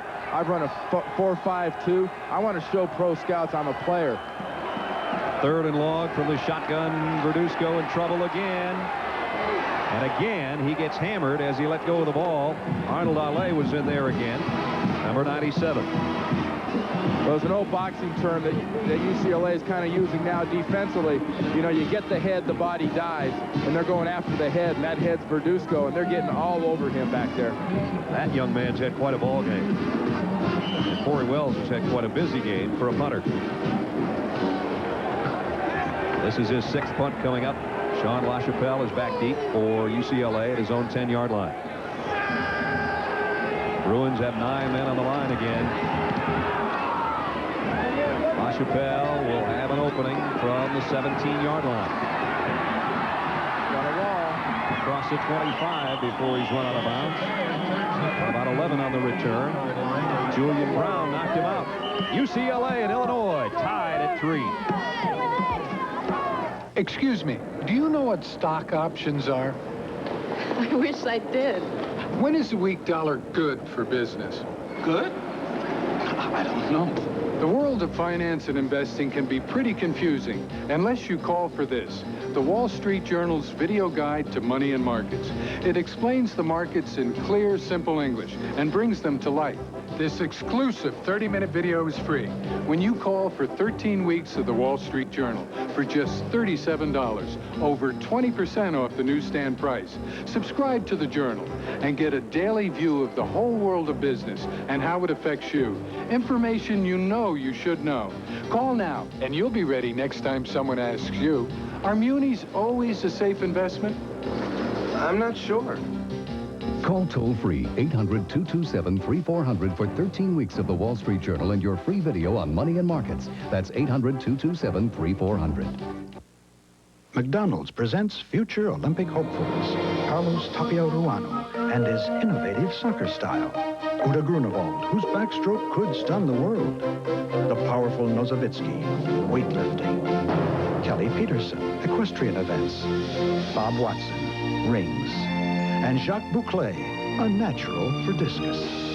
McDonald's is proud to sponsor today's U.S. Olympic team and to keep the dream alive for tomorrow's hopefuls. Live from New Orleans, party into 92 with comedian Paul Reiser. Join Bonnie Raitt, John Mellencamp, and Van Halen in rare television performances. The Hard Rock Cafe New Year's Eve special tonight. Radio station of the John Hancock Bowl. The 58th John Hancock Bowl, El Paso, Texas. Brad Nessler, Randy Cross, and Mike Joy along with you with 1:28 to go third quarter. Each team with only a field goal. Some great defense. A block punt led to that Perez field goal of 32 yards, and Chris Richardson, after an interception by Mike Hopkins, tacked on the 27-yarder. That's where we stand with 1:28 remaining third quarter. A first down, UCLA from the shotgun, the play fake, and Maddox throws, and he got his man wide open over the middle and out to the 44-yard line as he got it to his tight end, Rick Daly. 16-yard pickup. The tight ends in this game up to this point have been used in a few key situations, but right now they're just sort of tackles wearing 80 numbers. They're getting out there, and with that great play fake of that kind of delayed draw with the underneath fake by the quarterback Tommy Maddox opened up the chance to get Daly open in that seam. Daly's second catch of the day, his best game of the season when it was against USC. 3 catches for 19, so he's approaching those kind of numbers today. First down, blitz coming from Illinois. Kevin Williams. Maybe 2 yards. Dana Howard in on the tackle. We talked about these two young quarterbacks coming in, and now we take a look at their statistics, and they both like to get rid of that final column there. Well, you got two quarterbacks real glad they're not seniors. You know, wouldn't want to go out with this. You don't go out on this note. You know, Brad, that's something that people I don't think appreciate when they watch these bowl games. There's a lot of guys on the field. In fact, the majority of these kids on the field today, this is their last chance. Very few people, when they have any kind of profession, know when their last effort's going to be. For a lot of these guys, this is it. Second down, 8. Bruins. Nice play fake by Maddox. And fires it out. LaChapelle's got it. And he's going to be close to a first down, but I think about a yard shy. And you saw him a little bit angry with himself, but he maybe cut that pattern a little short. That play will bring the third quarter to a close in El Paso, Texas. 5th catch of the day for LaChapelle, but UCLA a little bit short of the first. End of the third, we're tied, Illinois and UCLA at 3 apiece. So we'll be back to the John Hancock Bowl after this message and a word from your local station. 5 hours in a balloon, how romantic. 5 hours? What about my diarrhea? Don't worry, honey. I brought the Fermitine. Still going. Nothing outlasts the Energizer. They keep going and going.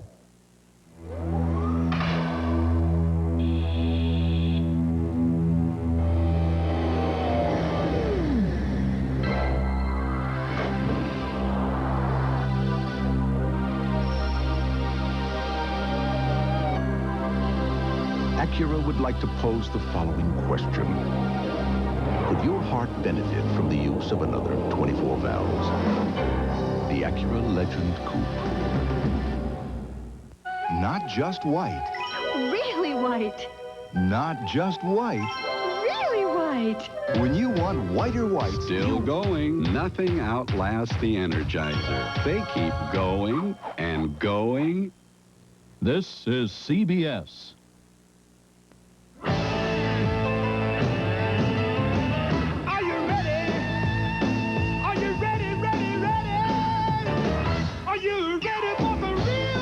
Artie's roast beef is slow roasted in this kitchen every day. I watch that oven till the beef is done just perfect. Right now, I'll give you Hardee's hot roast beef sandwich with our original crispy curls for just $1.99. Are you ready for some real food? From Thanksgiving through New Year's Day, alcohol consumption is higher than at any other time of the year. That's why WTHI-TV, Charter Hospital, and the Yellow Cab Company want you to have a safe New Year's Eve. if you're unable to drive yourself home this New Year's Eve, call us at 232-0202. A yellow cab will take you home anywhere in Vigo County between 10 p.m. and 3 a.m. So keep our streets safe this holiday season. Don't drink and drive.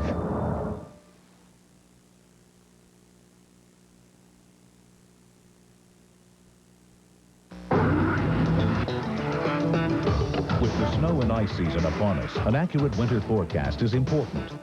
That's why the Valley turns to the experience of Action 10's Kevin Orpert and Reg Taylor.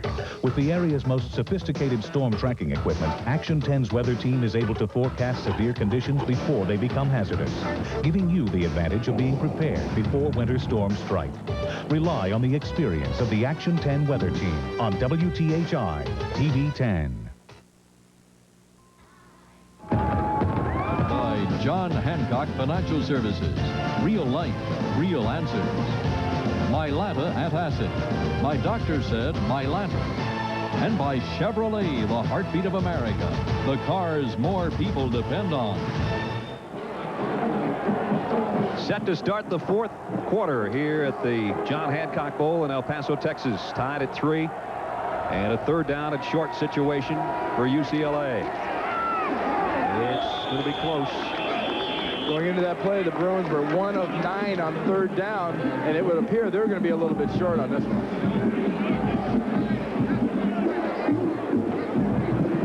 They may have to take a look at it. Terry Donahue's trying to get a beat on it from his vantage point. I don't think he was crazy about the spot.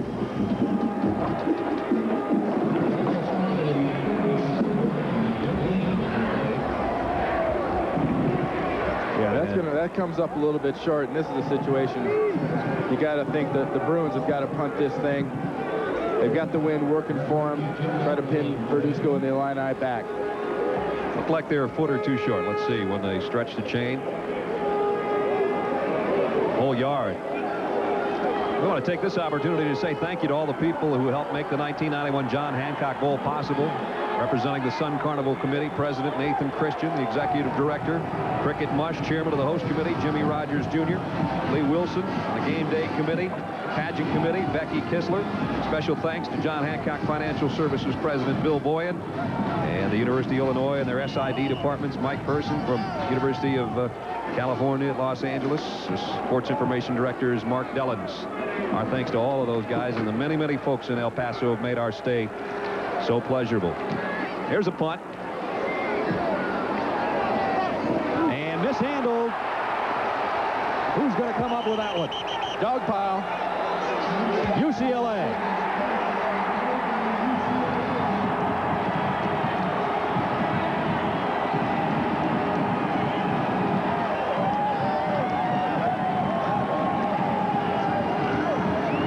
Philmel Johnson mishandled it, and it's amazing.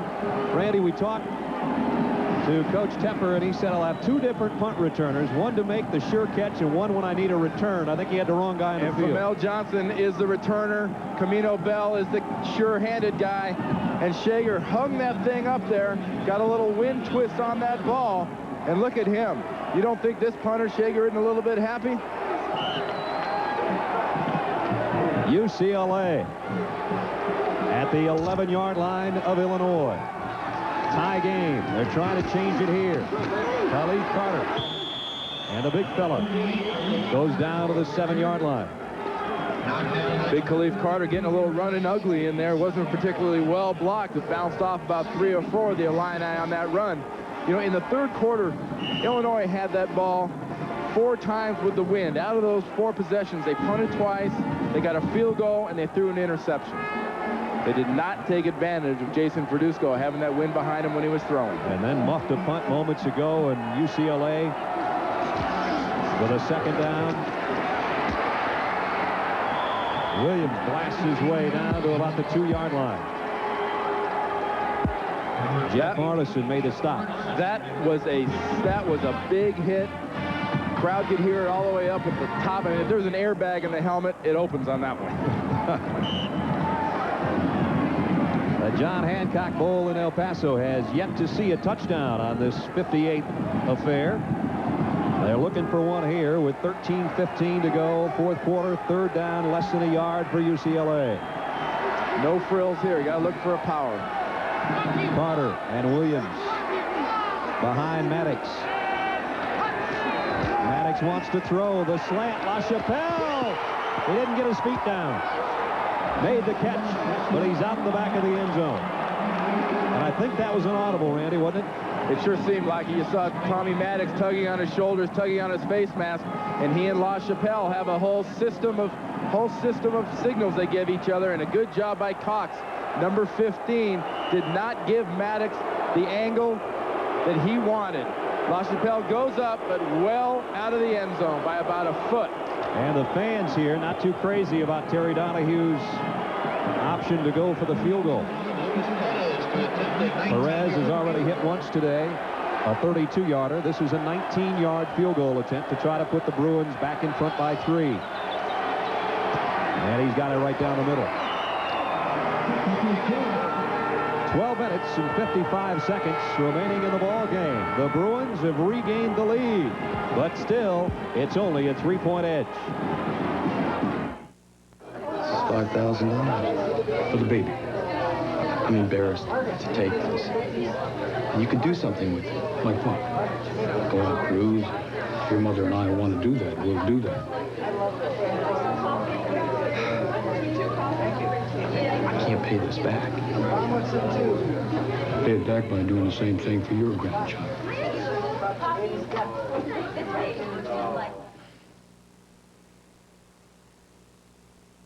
Prices are low at Subway, but I'd rather focus on sandwiches. People call them hoagies or heroes or submarines because they're shaped like submarines, but we call them Subway sandwiches.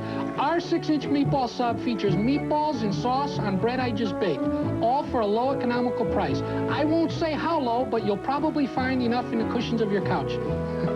For 25 years, Subway has quietly made some of the best sandwiches anywhere, like the 6-inch meatball sub. My hands were steady, my eyes were clear and bright. Chevy owners get all the breaks. My walk had purpose, my steps were quick and light, and I held firm to what I felt was right, like a rock. Every 92 Chevy pickup, Astro, Suburban, and Blazer gives you anti-lock brakes standard. Chevrolet, the trucks you can depend on, the trucks that last. Oh, like a rock.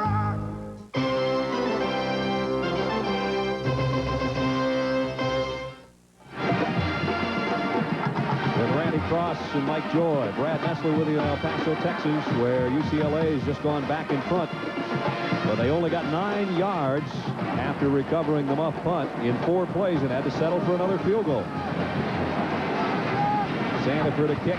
Lynch and Turner back deep for the Illini. Clinton Lynch 5 yards deep in the end zone, chooses not to bring it out. Look at this missed opportunity. We talk about a possible audible. If they had something here in this soft area, count the bodies. Wide tackles here, but look at the linebackers. Howard and Shelby right in here inside. They would have filled. Maddox decides to throw it outside. And he lobs this thing up for LaChapelle, and LaChapelle came up on that last play limping a little gimpy. We'll get a report from Mike Joy and check on his condition, because as he comes up, comes down, gets pushed, and comes right down on that shoulder. It's the best catch he's made all day, but he was a couple of feet out the back of the end zone. And Illinois now working from its own 20-yard line. Tight end, Custer in motion, play fake. Verduzco is Custer open. Broke one tackle, and he's out for what appears to be an Illinois first down. Let's go to Mike Joy with an update on that injury to Sean LaChapelle. Mike? Well, you're looking at that right elbow, and Brad, he's lost a big chunk of skin there. He had earlier slipped, and he had a bandage on it when he came back, but now he's going to have to play with that hurt. He is going to stay in the game. Thus far, he's been the best player for UCLA on this field. He's going to have to play hurt and tough this one out. LaChapelle, a little bit different.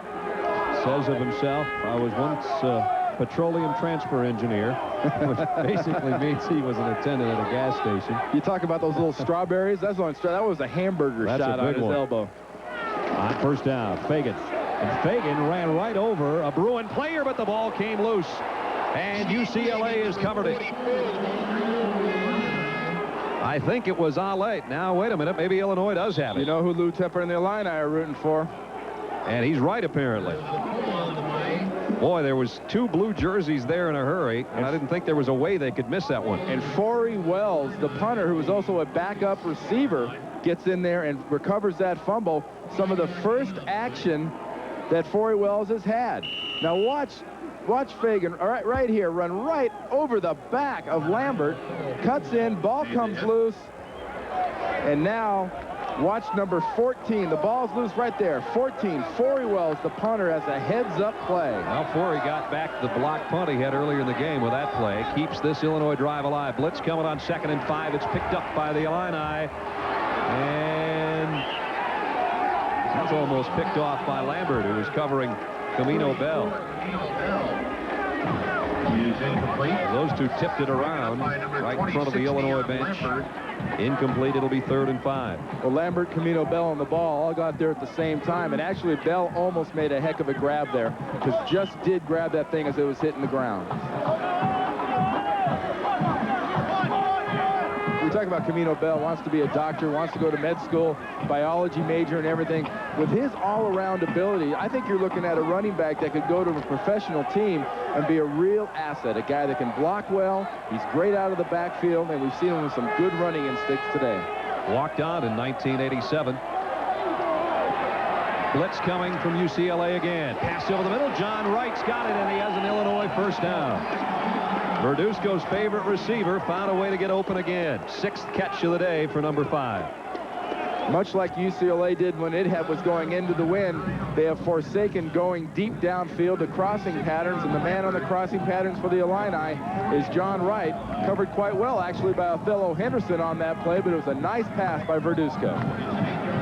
And that's got the Illini band going strong. They are about 300 strong, something like that. It took them literally about 10 minutes to go into a luncheon in a gigantic ballroom we were in yesterday. And they just kept pouring in. 11 and a half minutes to play. Illinois trailing 6-3, but they've got a first down at their own 44-yard line. Jason Verduzco fires in and out of the hands of Scott Turner. And again, number 3, Carlton Gray, already with an interception, is there covering.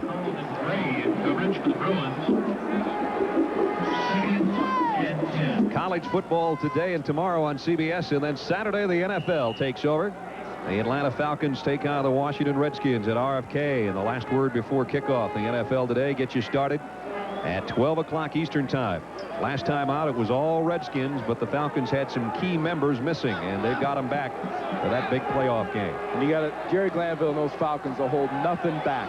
I mean, they've got enough fuel to get there, and they're soldered into the cockpits. Those guys aren't holding anything back. On 2nd and 10, Fagan breaks into the secondary. He's got another Illinois first down. Gray makes the tackle, but Fagan rips off a 13-yard gallop. And the Illini back in UCLA territory.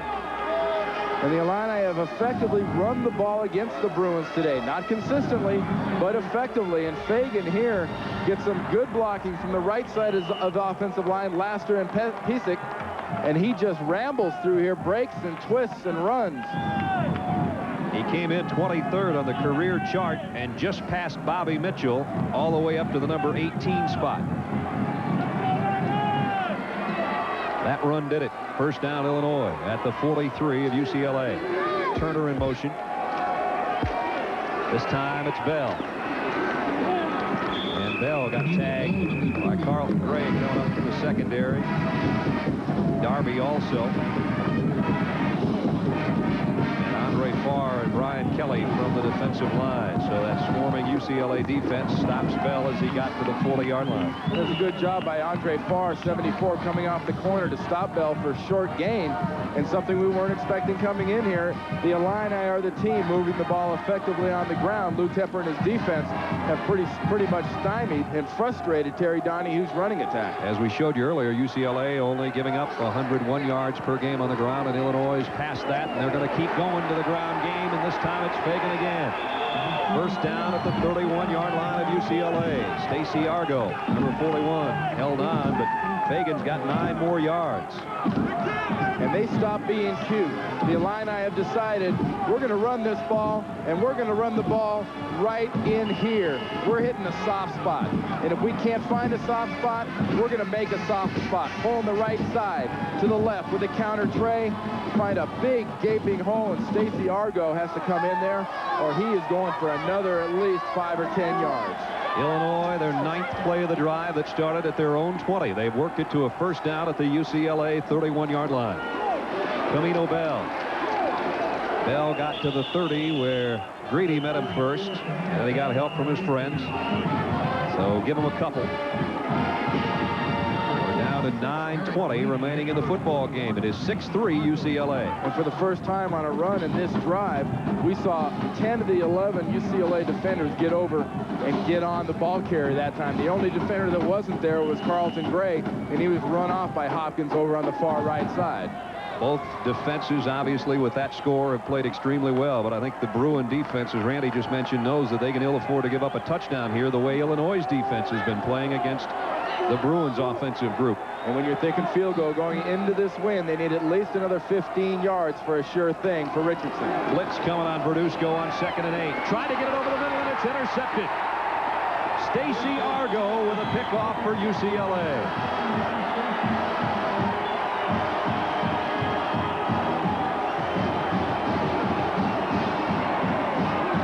Interception of the day for Jason Verduzco. And we keep mentioning the deep drops of Jason Verduzco. Jason Verduzco takes that deep drop and tries to lob the ball over the defenders coming into his space. On a 5-step drop, he's 8 or 9 yards deep, and Argo not only tips it, Argo brings the ball down. Another big turnover to frustrate the Illini offense.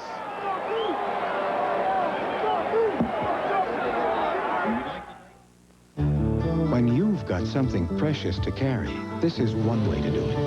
Here's another. Chevy Lumina Euro Sedan. Engineered with 4-wheel independent suspension and standard anti-lock brakes. It's one way to help make sure your precious cargo is delivered safely. The cars more people depend on. Chevy Lumina. Family Circle's Domestic Family Car of the Year for the 2nd straight year. In weather this raw, don't take chances with chapped lips. Take Chapstick. Chapstick lip balm is serious medicine, made to help chapped lips heal fast and healthy lips stay healthy. This winter, don't take chances. Take Chapstick. When it comes to making batteries that last, somebody's in high gear. Today's Duracell batteries can even outperform the ones we made just a few years back. You can't top the Comfort Top. Come to a place called El Paso, where a morning walk can become a conversation with nature. And a short ride can take you from a modern city to an ancient culture. A place where the West Texas sun rises over 4 centuries of history, and the sunsets go on forever. Come to a place called El Paso. Start the new year with a top 10 gridiron collision. Heisman runner-up Casey Weldon ignites Florida State against Texas A&M. The Mobile Cotton Bowl Classic, New Year's Day. I'm not sure. Was that your helmet when you played at UCLA? It was a big old bucket head. It fit me, that's for sure. Brad Nessler, Randy Cross, and Mike Joy in El Paso, Texas at the John Hancock Bowl, where UCLA leads 6-3 and just got the ball back on an interception by Stacy Argo.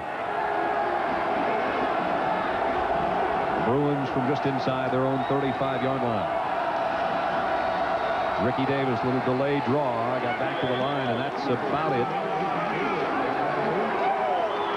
Let's go to Mike Joy on the sidelines. Mike? Brad, Stacy Argo, who made that interception, was a redshirt freshman, was a starting inside linebacker, made freshman All-America. But since he'd been overshadowed by Malone in L.A., but defending against the pass, he's probably their best guy inside, and certainly showed it with that interception. That he did. His own individual tip drill, as Randy mentioned. The third interception off Jason Verduzco today, giving it back to the Bruin offense as we look from behind Tommy Maddox. 2nd and 9.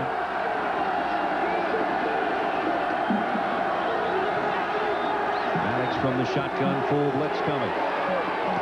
Got it over the middle to Davis. And Davis out close to a first down. Brett Cox made the tackle. Boy, you got to know Illinois' offense would love to give it back. They had a 10-play, 51-yard drive before that interception by UCLA. That's really been the story, Brad, of both these offenses today. They've got things going. They have not finished off a drive. I mean, UCLA's got 2 field goals. What have they gone for? 2 huge, stupendous 9-yard drives for their field goals? They bring out the chains. We'll see if Davis got the first. It was his 4th catch of the day for Ricky Davis. And he's got it by the very tip of the football. The quarterbacks today, as we take a look at their statistics, and those 3 interceptions by Verduzco has been the real killer for Illinois. He's only a junior. Maddox only a sophomore. You'll see a lot more of these 2 guys before their collegiate careers are over. And both these guys have been subjected to some pretty good pass rush and very effective underneath defense. When they get the pass rush on the quarterbacks, what they're doing is they're taking the quick, short, safety valve receivers away. Blitz and the option. And Davis this time carries it. And right now, UCLA would just as soon not get out of bounds, I would think, if they can get any kind of drive mustered, because we're down to 7 minutes, 20 seconds to play. And this is the time of the game for an offense. You've been stopped all day long. They've taken away your running game. If you want to get some semblance of pride, some semblance of a success out of this game, and you're a proud running team, now's the time to take the ball and pound it on the ground. 2nd and 9, UCLA. Williams and Toy now flank Maddox in the shotgun. Maddox in trouble, and Illinois got him. He got back across the line of scrimmage and picked up about a yard, so it's not a sack. Zitnik got to him, and now we got a little pushing and shoving going on. The UCLA players thought we had a late hit on Maddox after he was down, and now flags all over the place. And that flag's going to be on UCLA because there was no real reason to grab Brown like that and throw him down on the ground. Stupid play by the UCLA offense. Maddox is red hot right there at the top of your screen. He thought he was hit late after being flushed out of the pocket. Brad, quarterbacks think they should never be hit anyway. It's always a late hit on a quarterback.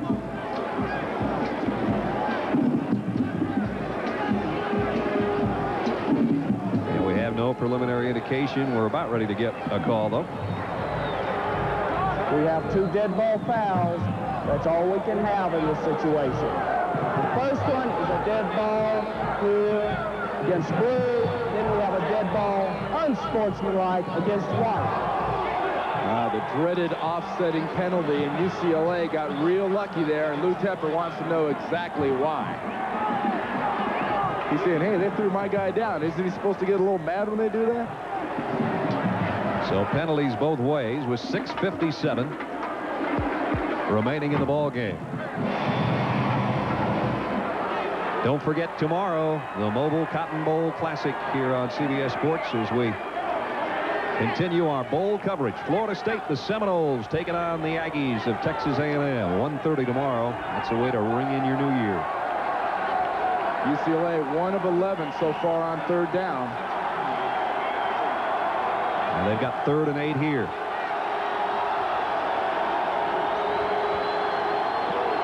Maddox from the shotgun. Has time. Out in the flat he goes.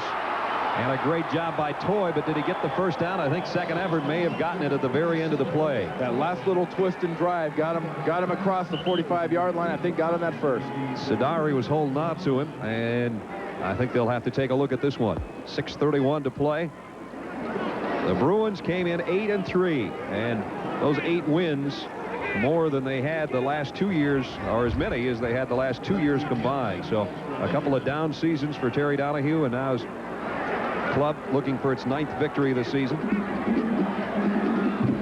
That was a nice job by Maury Toy, who probably had his game of the year against USC in the Bruins' last effort. And that last half a second of that run should have gotten them that first down. Ooh, boy. Inches short. About 3 chain links short. Now, you said Terry Donahue's conservative. That's what you told me yesterday. And Terry Donahue's going to pump this ball away.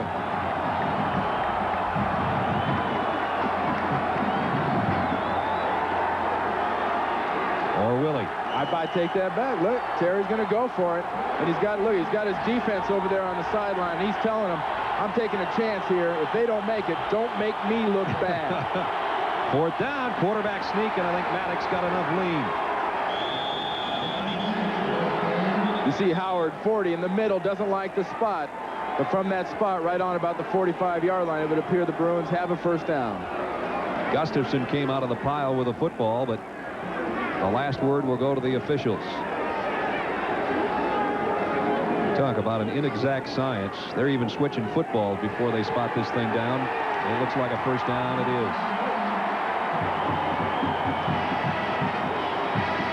So Illinois tried to come up with the defensive stand, but the conservative Terry Donahue's quarterback got just enough lean at the 45-yard line. Tommy Maddox follows his center, Aaron Gideon, and gets just enough for the first.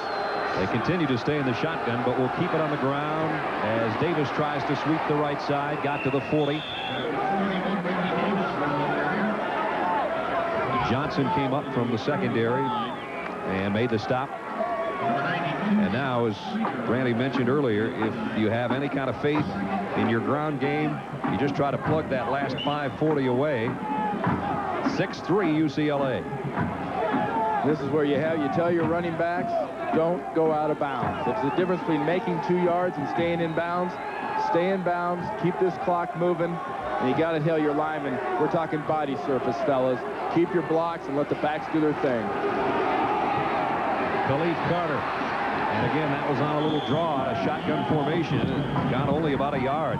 UCLA's been able to do what they wanted to do on the ground all year long, but today it has been some tough sledding for Carter and Williams and Davis, and credit the Illini defense for a good part of that. And give Carter a little credit there too, Brad, because Pulaski got some great penetration into the backfield, had Carter around the ankle, and Carter was able to pull away. If you decide to throw, you're taking a chance. 3rd down along 4 at the 39 for the Bruins.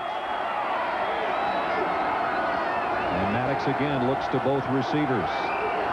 Gives him a little hand signal as he's apparently called an audible. Drops back to throw.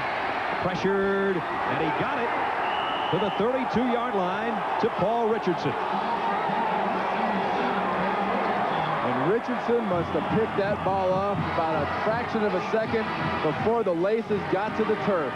Because Tommy Maddox was getting some serious heat up the middle. He had audibled. Howard was coming. Shelby's coming. Here's the throw off the back foot.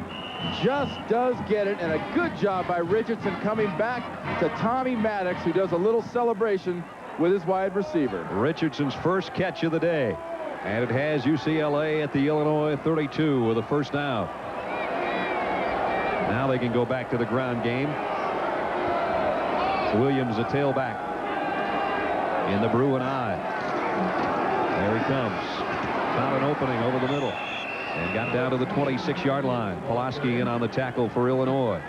Time running out on the Illini. Under 4 minutes now, Brad, and UCLA would prefer to run this ball in between the hash marks. Keep this thing simple with a lot of dives. They got Khalif Carter in there, fullbacks coming out of that I formation, just trying to drill the first linebacker and the first off-color receive. 2nd down along 4. UCLA at the 26 of Illinois. And there's your time remaining in the corner of your screen. 12th play of this drive. Williams want to get the first down and stay in bounds at the same time. I don't think he'll get the first down as Streeter ran him down. The Bruins try to keep a long string of bowl victories alive. This would be 8 straight if they can cap the remaining 3 minutes and hold on to the lead. And Terry Donahue's 8th win would move him into first place, at least temporarily, until the Mobile Cotton Bowl Classic with Florida State, and Bobby Bowden tomorrow getting their shot at Bobby Bowden's 8th win. 3rd down, a yard. So another gigantic 3rd down for the Illinois defense. I formation. Think it's a lead? Khalif Carter. Looks like he's got it. We'll wait until they unpile. For Illinois, they wanted to start a new era, if you will, under new head coach Lou Tepper. They looked at this Hancock Bowl and what they hoped would be a victory as starting a brand new page in the Illinois football book. UCLA just trying to turn number 9. And their new coach, Lou Tepper, is a defensive coach, and their defense has played very effectively up until this point, stymieing the UCLA running game, frustrating Tommy Maddox, where they've had their problem. Jason Verduzco, 3 interceptions, and the entire offense's inability to finish off drives and opportunities. How many big measurements can you have in one drive? First down, Bruins. 2:36 left. Lou Tepper, his debut as Illinois coach, is 2 minutes and 36 seconds away from going sour, but his troops defensively have really played well today. The Bruins have had it over 6 minutes. They took over at their own 34-yard line. They've used 8 minutes and 41 seconds, and there's what we've got left. Under 2.5 to go. UCLA by a field goal. We've had a key pass or two in this drive, but when you see 13 plays and 44 yards, you know there's nothing but smash mouth going on. You almost think it's going to take a turnover for Illinois now to have any kind of chance. And with that in mind, those running backs for the Bruins will be trying to hold on with both arms. And getting through and into the secondary, it's Kevin Williams, whose best running really now during the game's coming late. Jan Gustafson made the tackle. And Brad, you talk about them taking chances and trying to do things. They ran that ball in the middle. UCLA took advantage of them blitzing and got a few yards unlucky.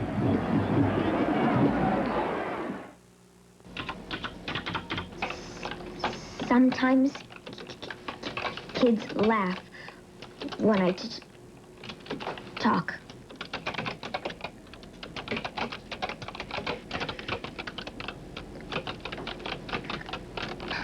I hate words.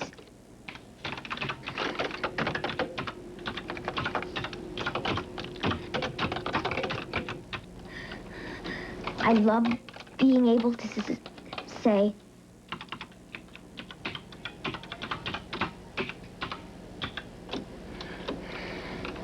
I want to be a writer.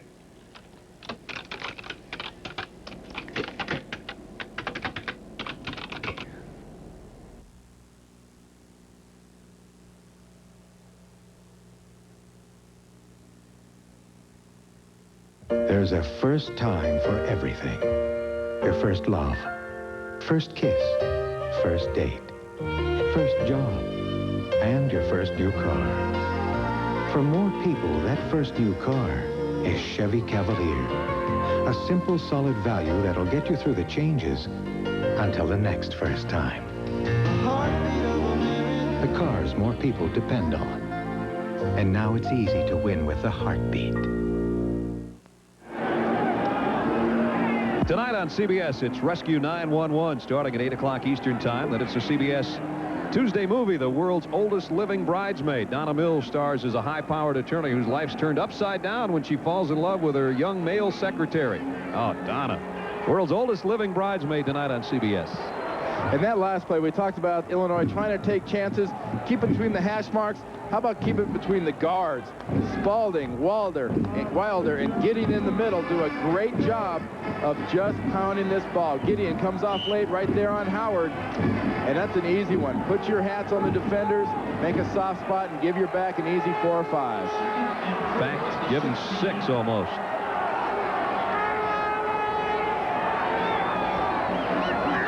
again. UCLA may have changed the play up on 2nd and 4, straight up the middle. First man through is Carter. Way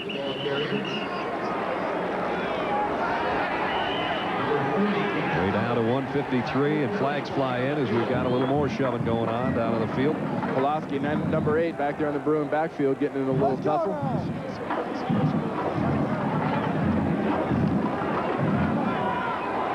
And apparently it is going to go against Illinois.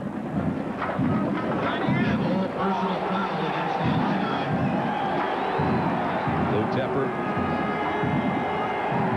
holding his troops back, and UCLA going forward with a first down via penalty. We're under 2 minutes. Here's a call. Dead ball, personal foul, against the defense, first down. And I think Pulaski was tossed, wasn't he? Here's our scoring recap following a block punt by the UCLA special teams. Perez field goal put the Bruins in front. The third quarter, Chris Richardson had the answer for Illinois to even it up. And then it was Perez again, this time from 19 yards out. That's where we stand at 6-3 UCLA, and Mike's all done for the day. This Illini defense is thinking turnover for their offense, but they're also thinking pride. They've kept the Bruins out all day. They don't want to give up 6 points here. First and goal, just outside the Illini 6-yard line. Down inside the 5 goes Kevin Williams. And we've got a timeout with 1:23 to go in the ball game. UCLA is among the nation's preeminent research universities. Faculty consistently receive national and international recognition for their academic accomplishments.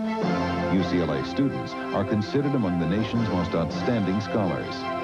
Known for the superb quality of its libraries and collections and the beauty of its campus, UCLA is a place for continual academic challenge in a rich, dynamic environment.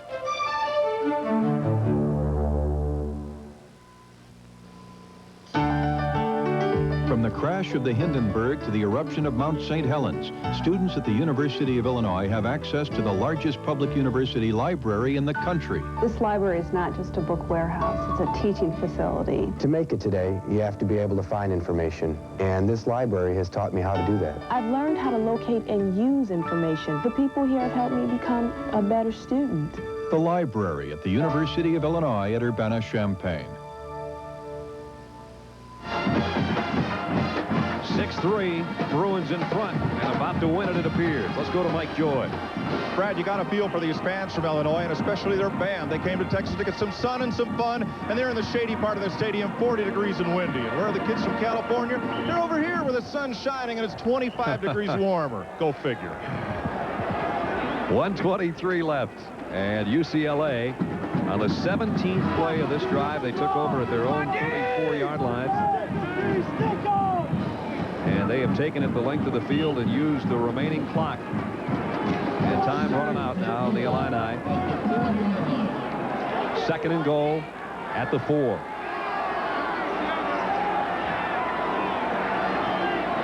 We've gone the entire game so far without a touchdown.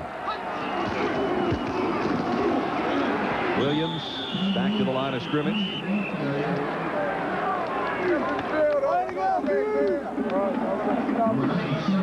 Good job by the Illini defense that time. Bruins went back up between those guards, and they stuffed that run.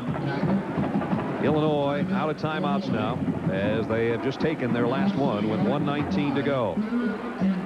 We've got a timeout as well. 6-3 UCLA.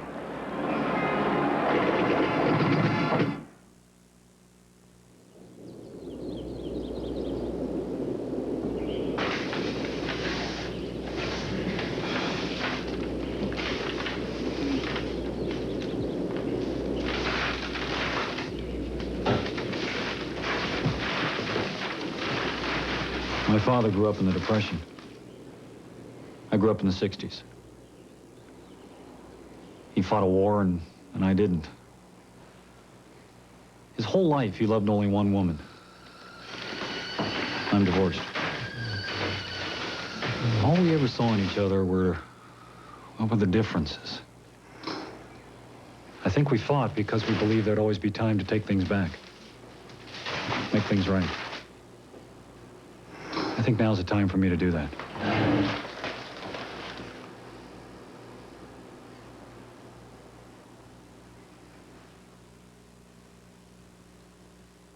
Kinder? Gentler? No way. Like a rock, I was strong as I could be. Like a rock, nothing ever got to me. Chevy S10 pickup, powered by the biggest V6 available. Chevy trucks. Like a rock. The trucks you can depend on. The trucks that last.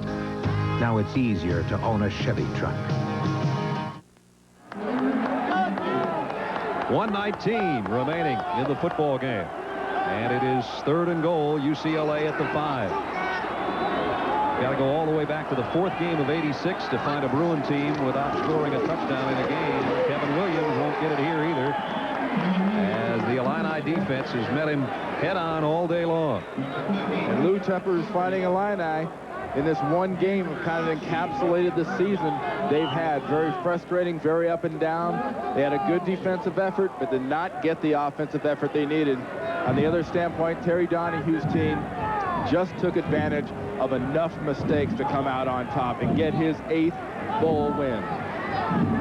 4th down. There's the time remaining.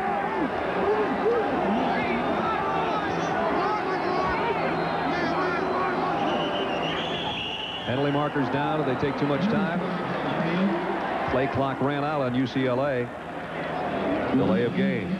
Coordinating producer of college football on CBS Sports is Mike Burks. Today's game was produced by Craig Silver and directed by Mike Arnold. College Football Today halftime was produced by Rob K. Silverstein. Senior producer of CBS Sports is Ed Gorin, and the executive producer is Ted Shaker. And again, while we've got a minute, we want to give a special thanks to all our friends, and I do mean friends, because we've been here more than one time in El Paso, and if you can find friendlier people anywhere in the country, I guess I haven't found them yet, for our enjoyable stay in the city. They really know how to throw a bowl party.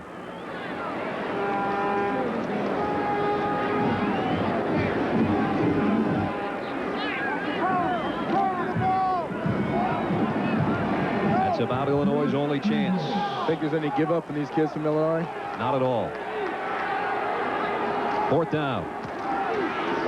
Khalif Carter got it back to the 5-yard line, and the ball will change hands as Illinois got 32 seconds and no timeouts with which to work. And our most valuable player today, Arnold Alay, number 97 from UCLA. And the most valuable lineman has been Mike Pulaski, number 98, the rush linebacker for the Illini.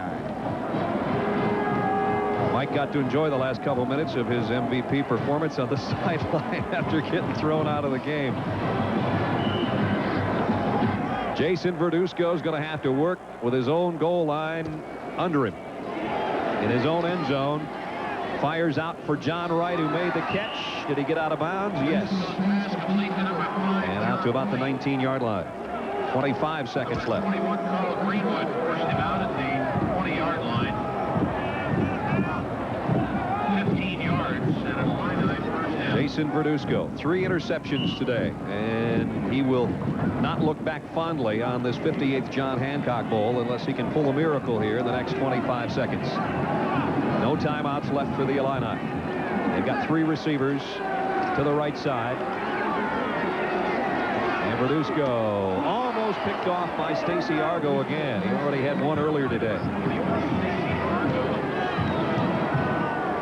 And at this point, the UCLA defense have got defensive backs all the way back around the emblem in the middle of the field, about the 50-yard line. They are not going to let anything get behind them and get deep. So Verduzco with maybe 2 passes left, depending on if he completes it and if his receivers can get out of bounds.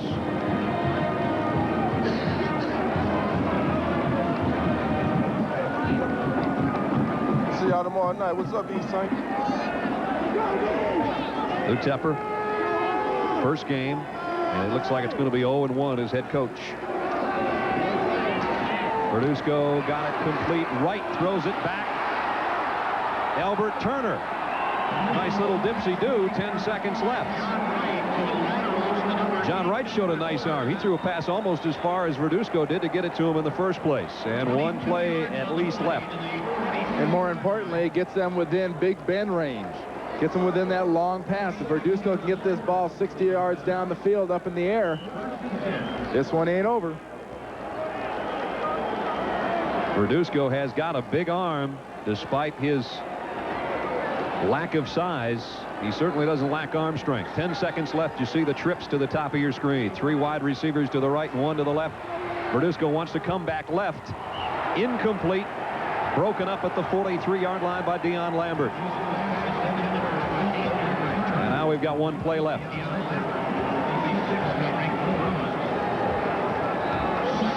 You got to like the one trick play that got him at least an opportunity to throw long. Well, Bob Field, the defensive coordinator for the last 12 years for UCLA, has got his defense spread all over this field. They might have to throw 3 or 4 passes or break out of the old Cal playbook, the old Cal Stanford multiple lateral play. UCLA has 4 players inside the 15-yard line and still backing up.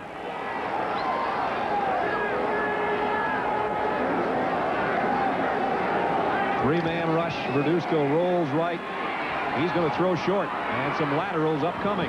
Right to one of his linemen, and then a handoff, and it's all over. In fact, the ball loose at the very end, and the Bruins of UCLA, Terry Donahue's club, makes it 8 straight bowl victories.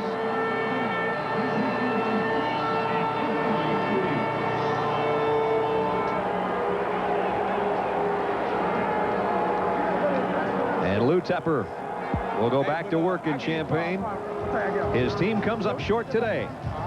That's going to do it for Randy Cross and Mike Joy. I'm Brad Nessler saying so long from the John Hancock Bowl in El Paso. Our final score, UCLA 6, Illinois 3. Don't forget to join us tomorrow for the Mobile Cotton Bowl Classic. The Seminoles take on the Aggies of Texas A&M, 1:30 Eastern, New Year's Day here on CBS Sports.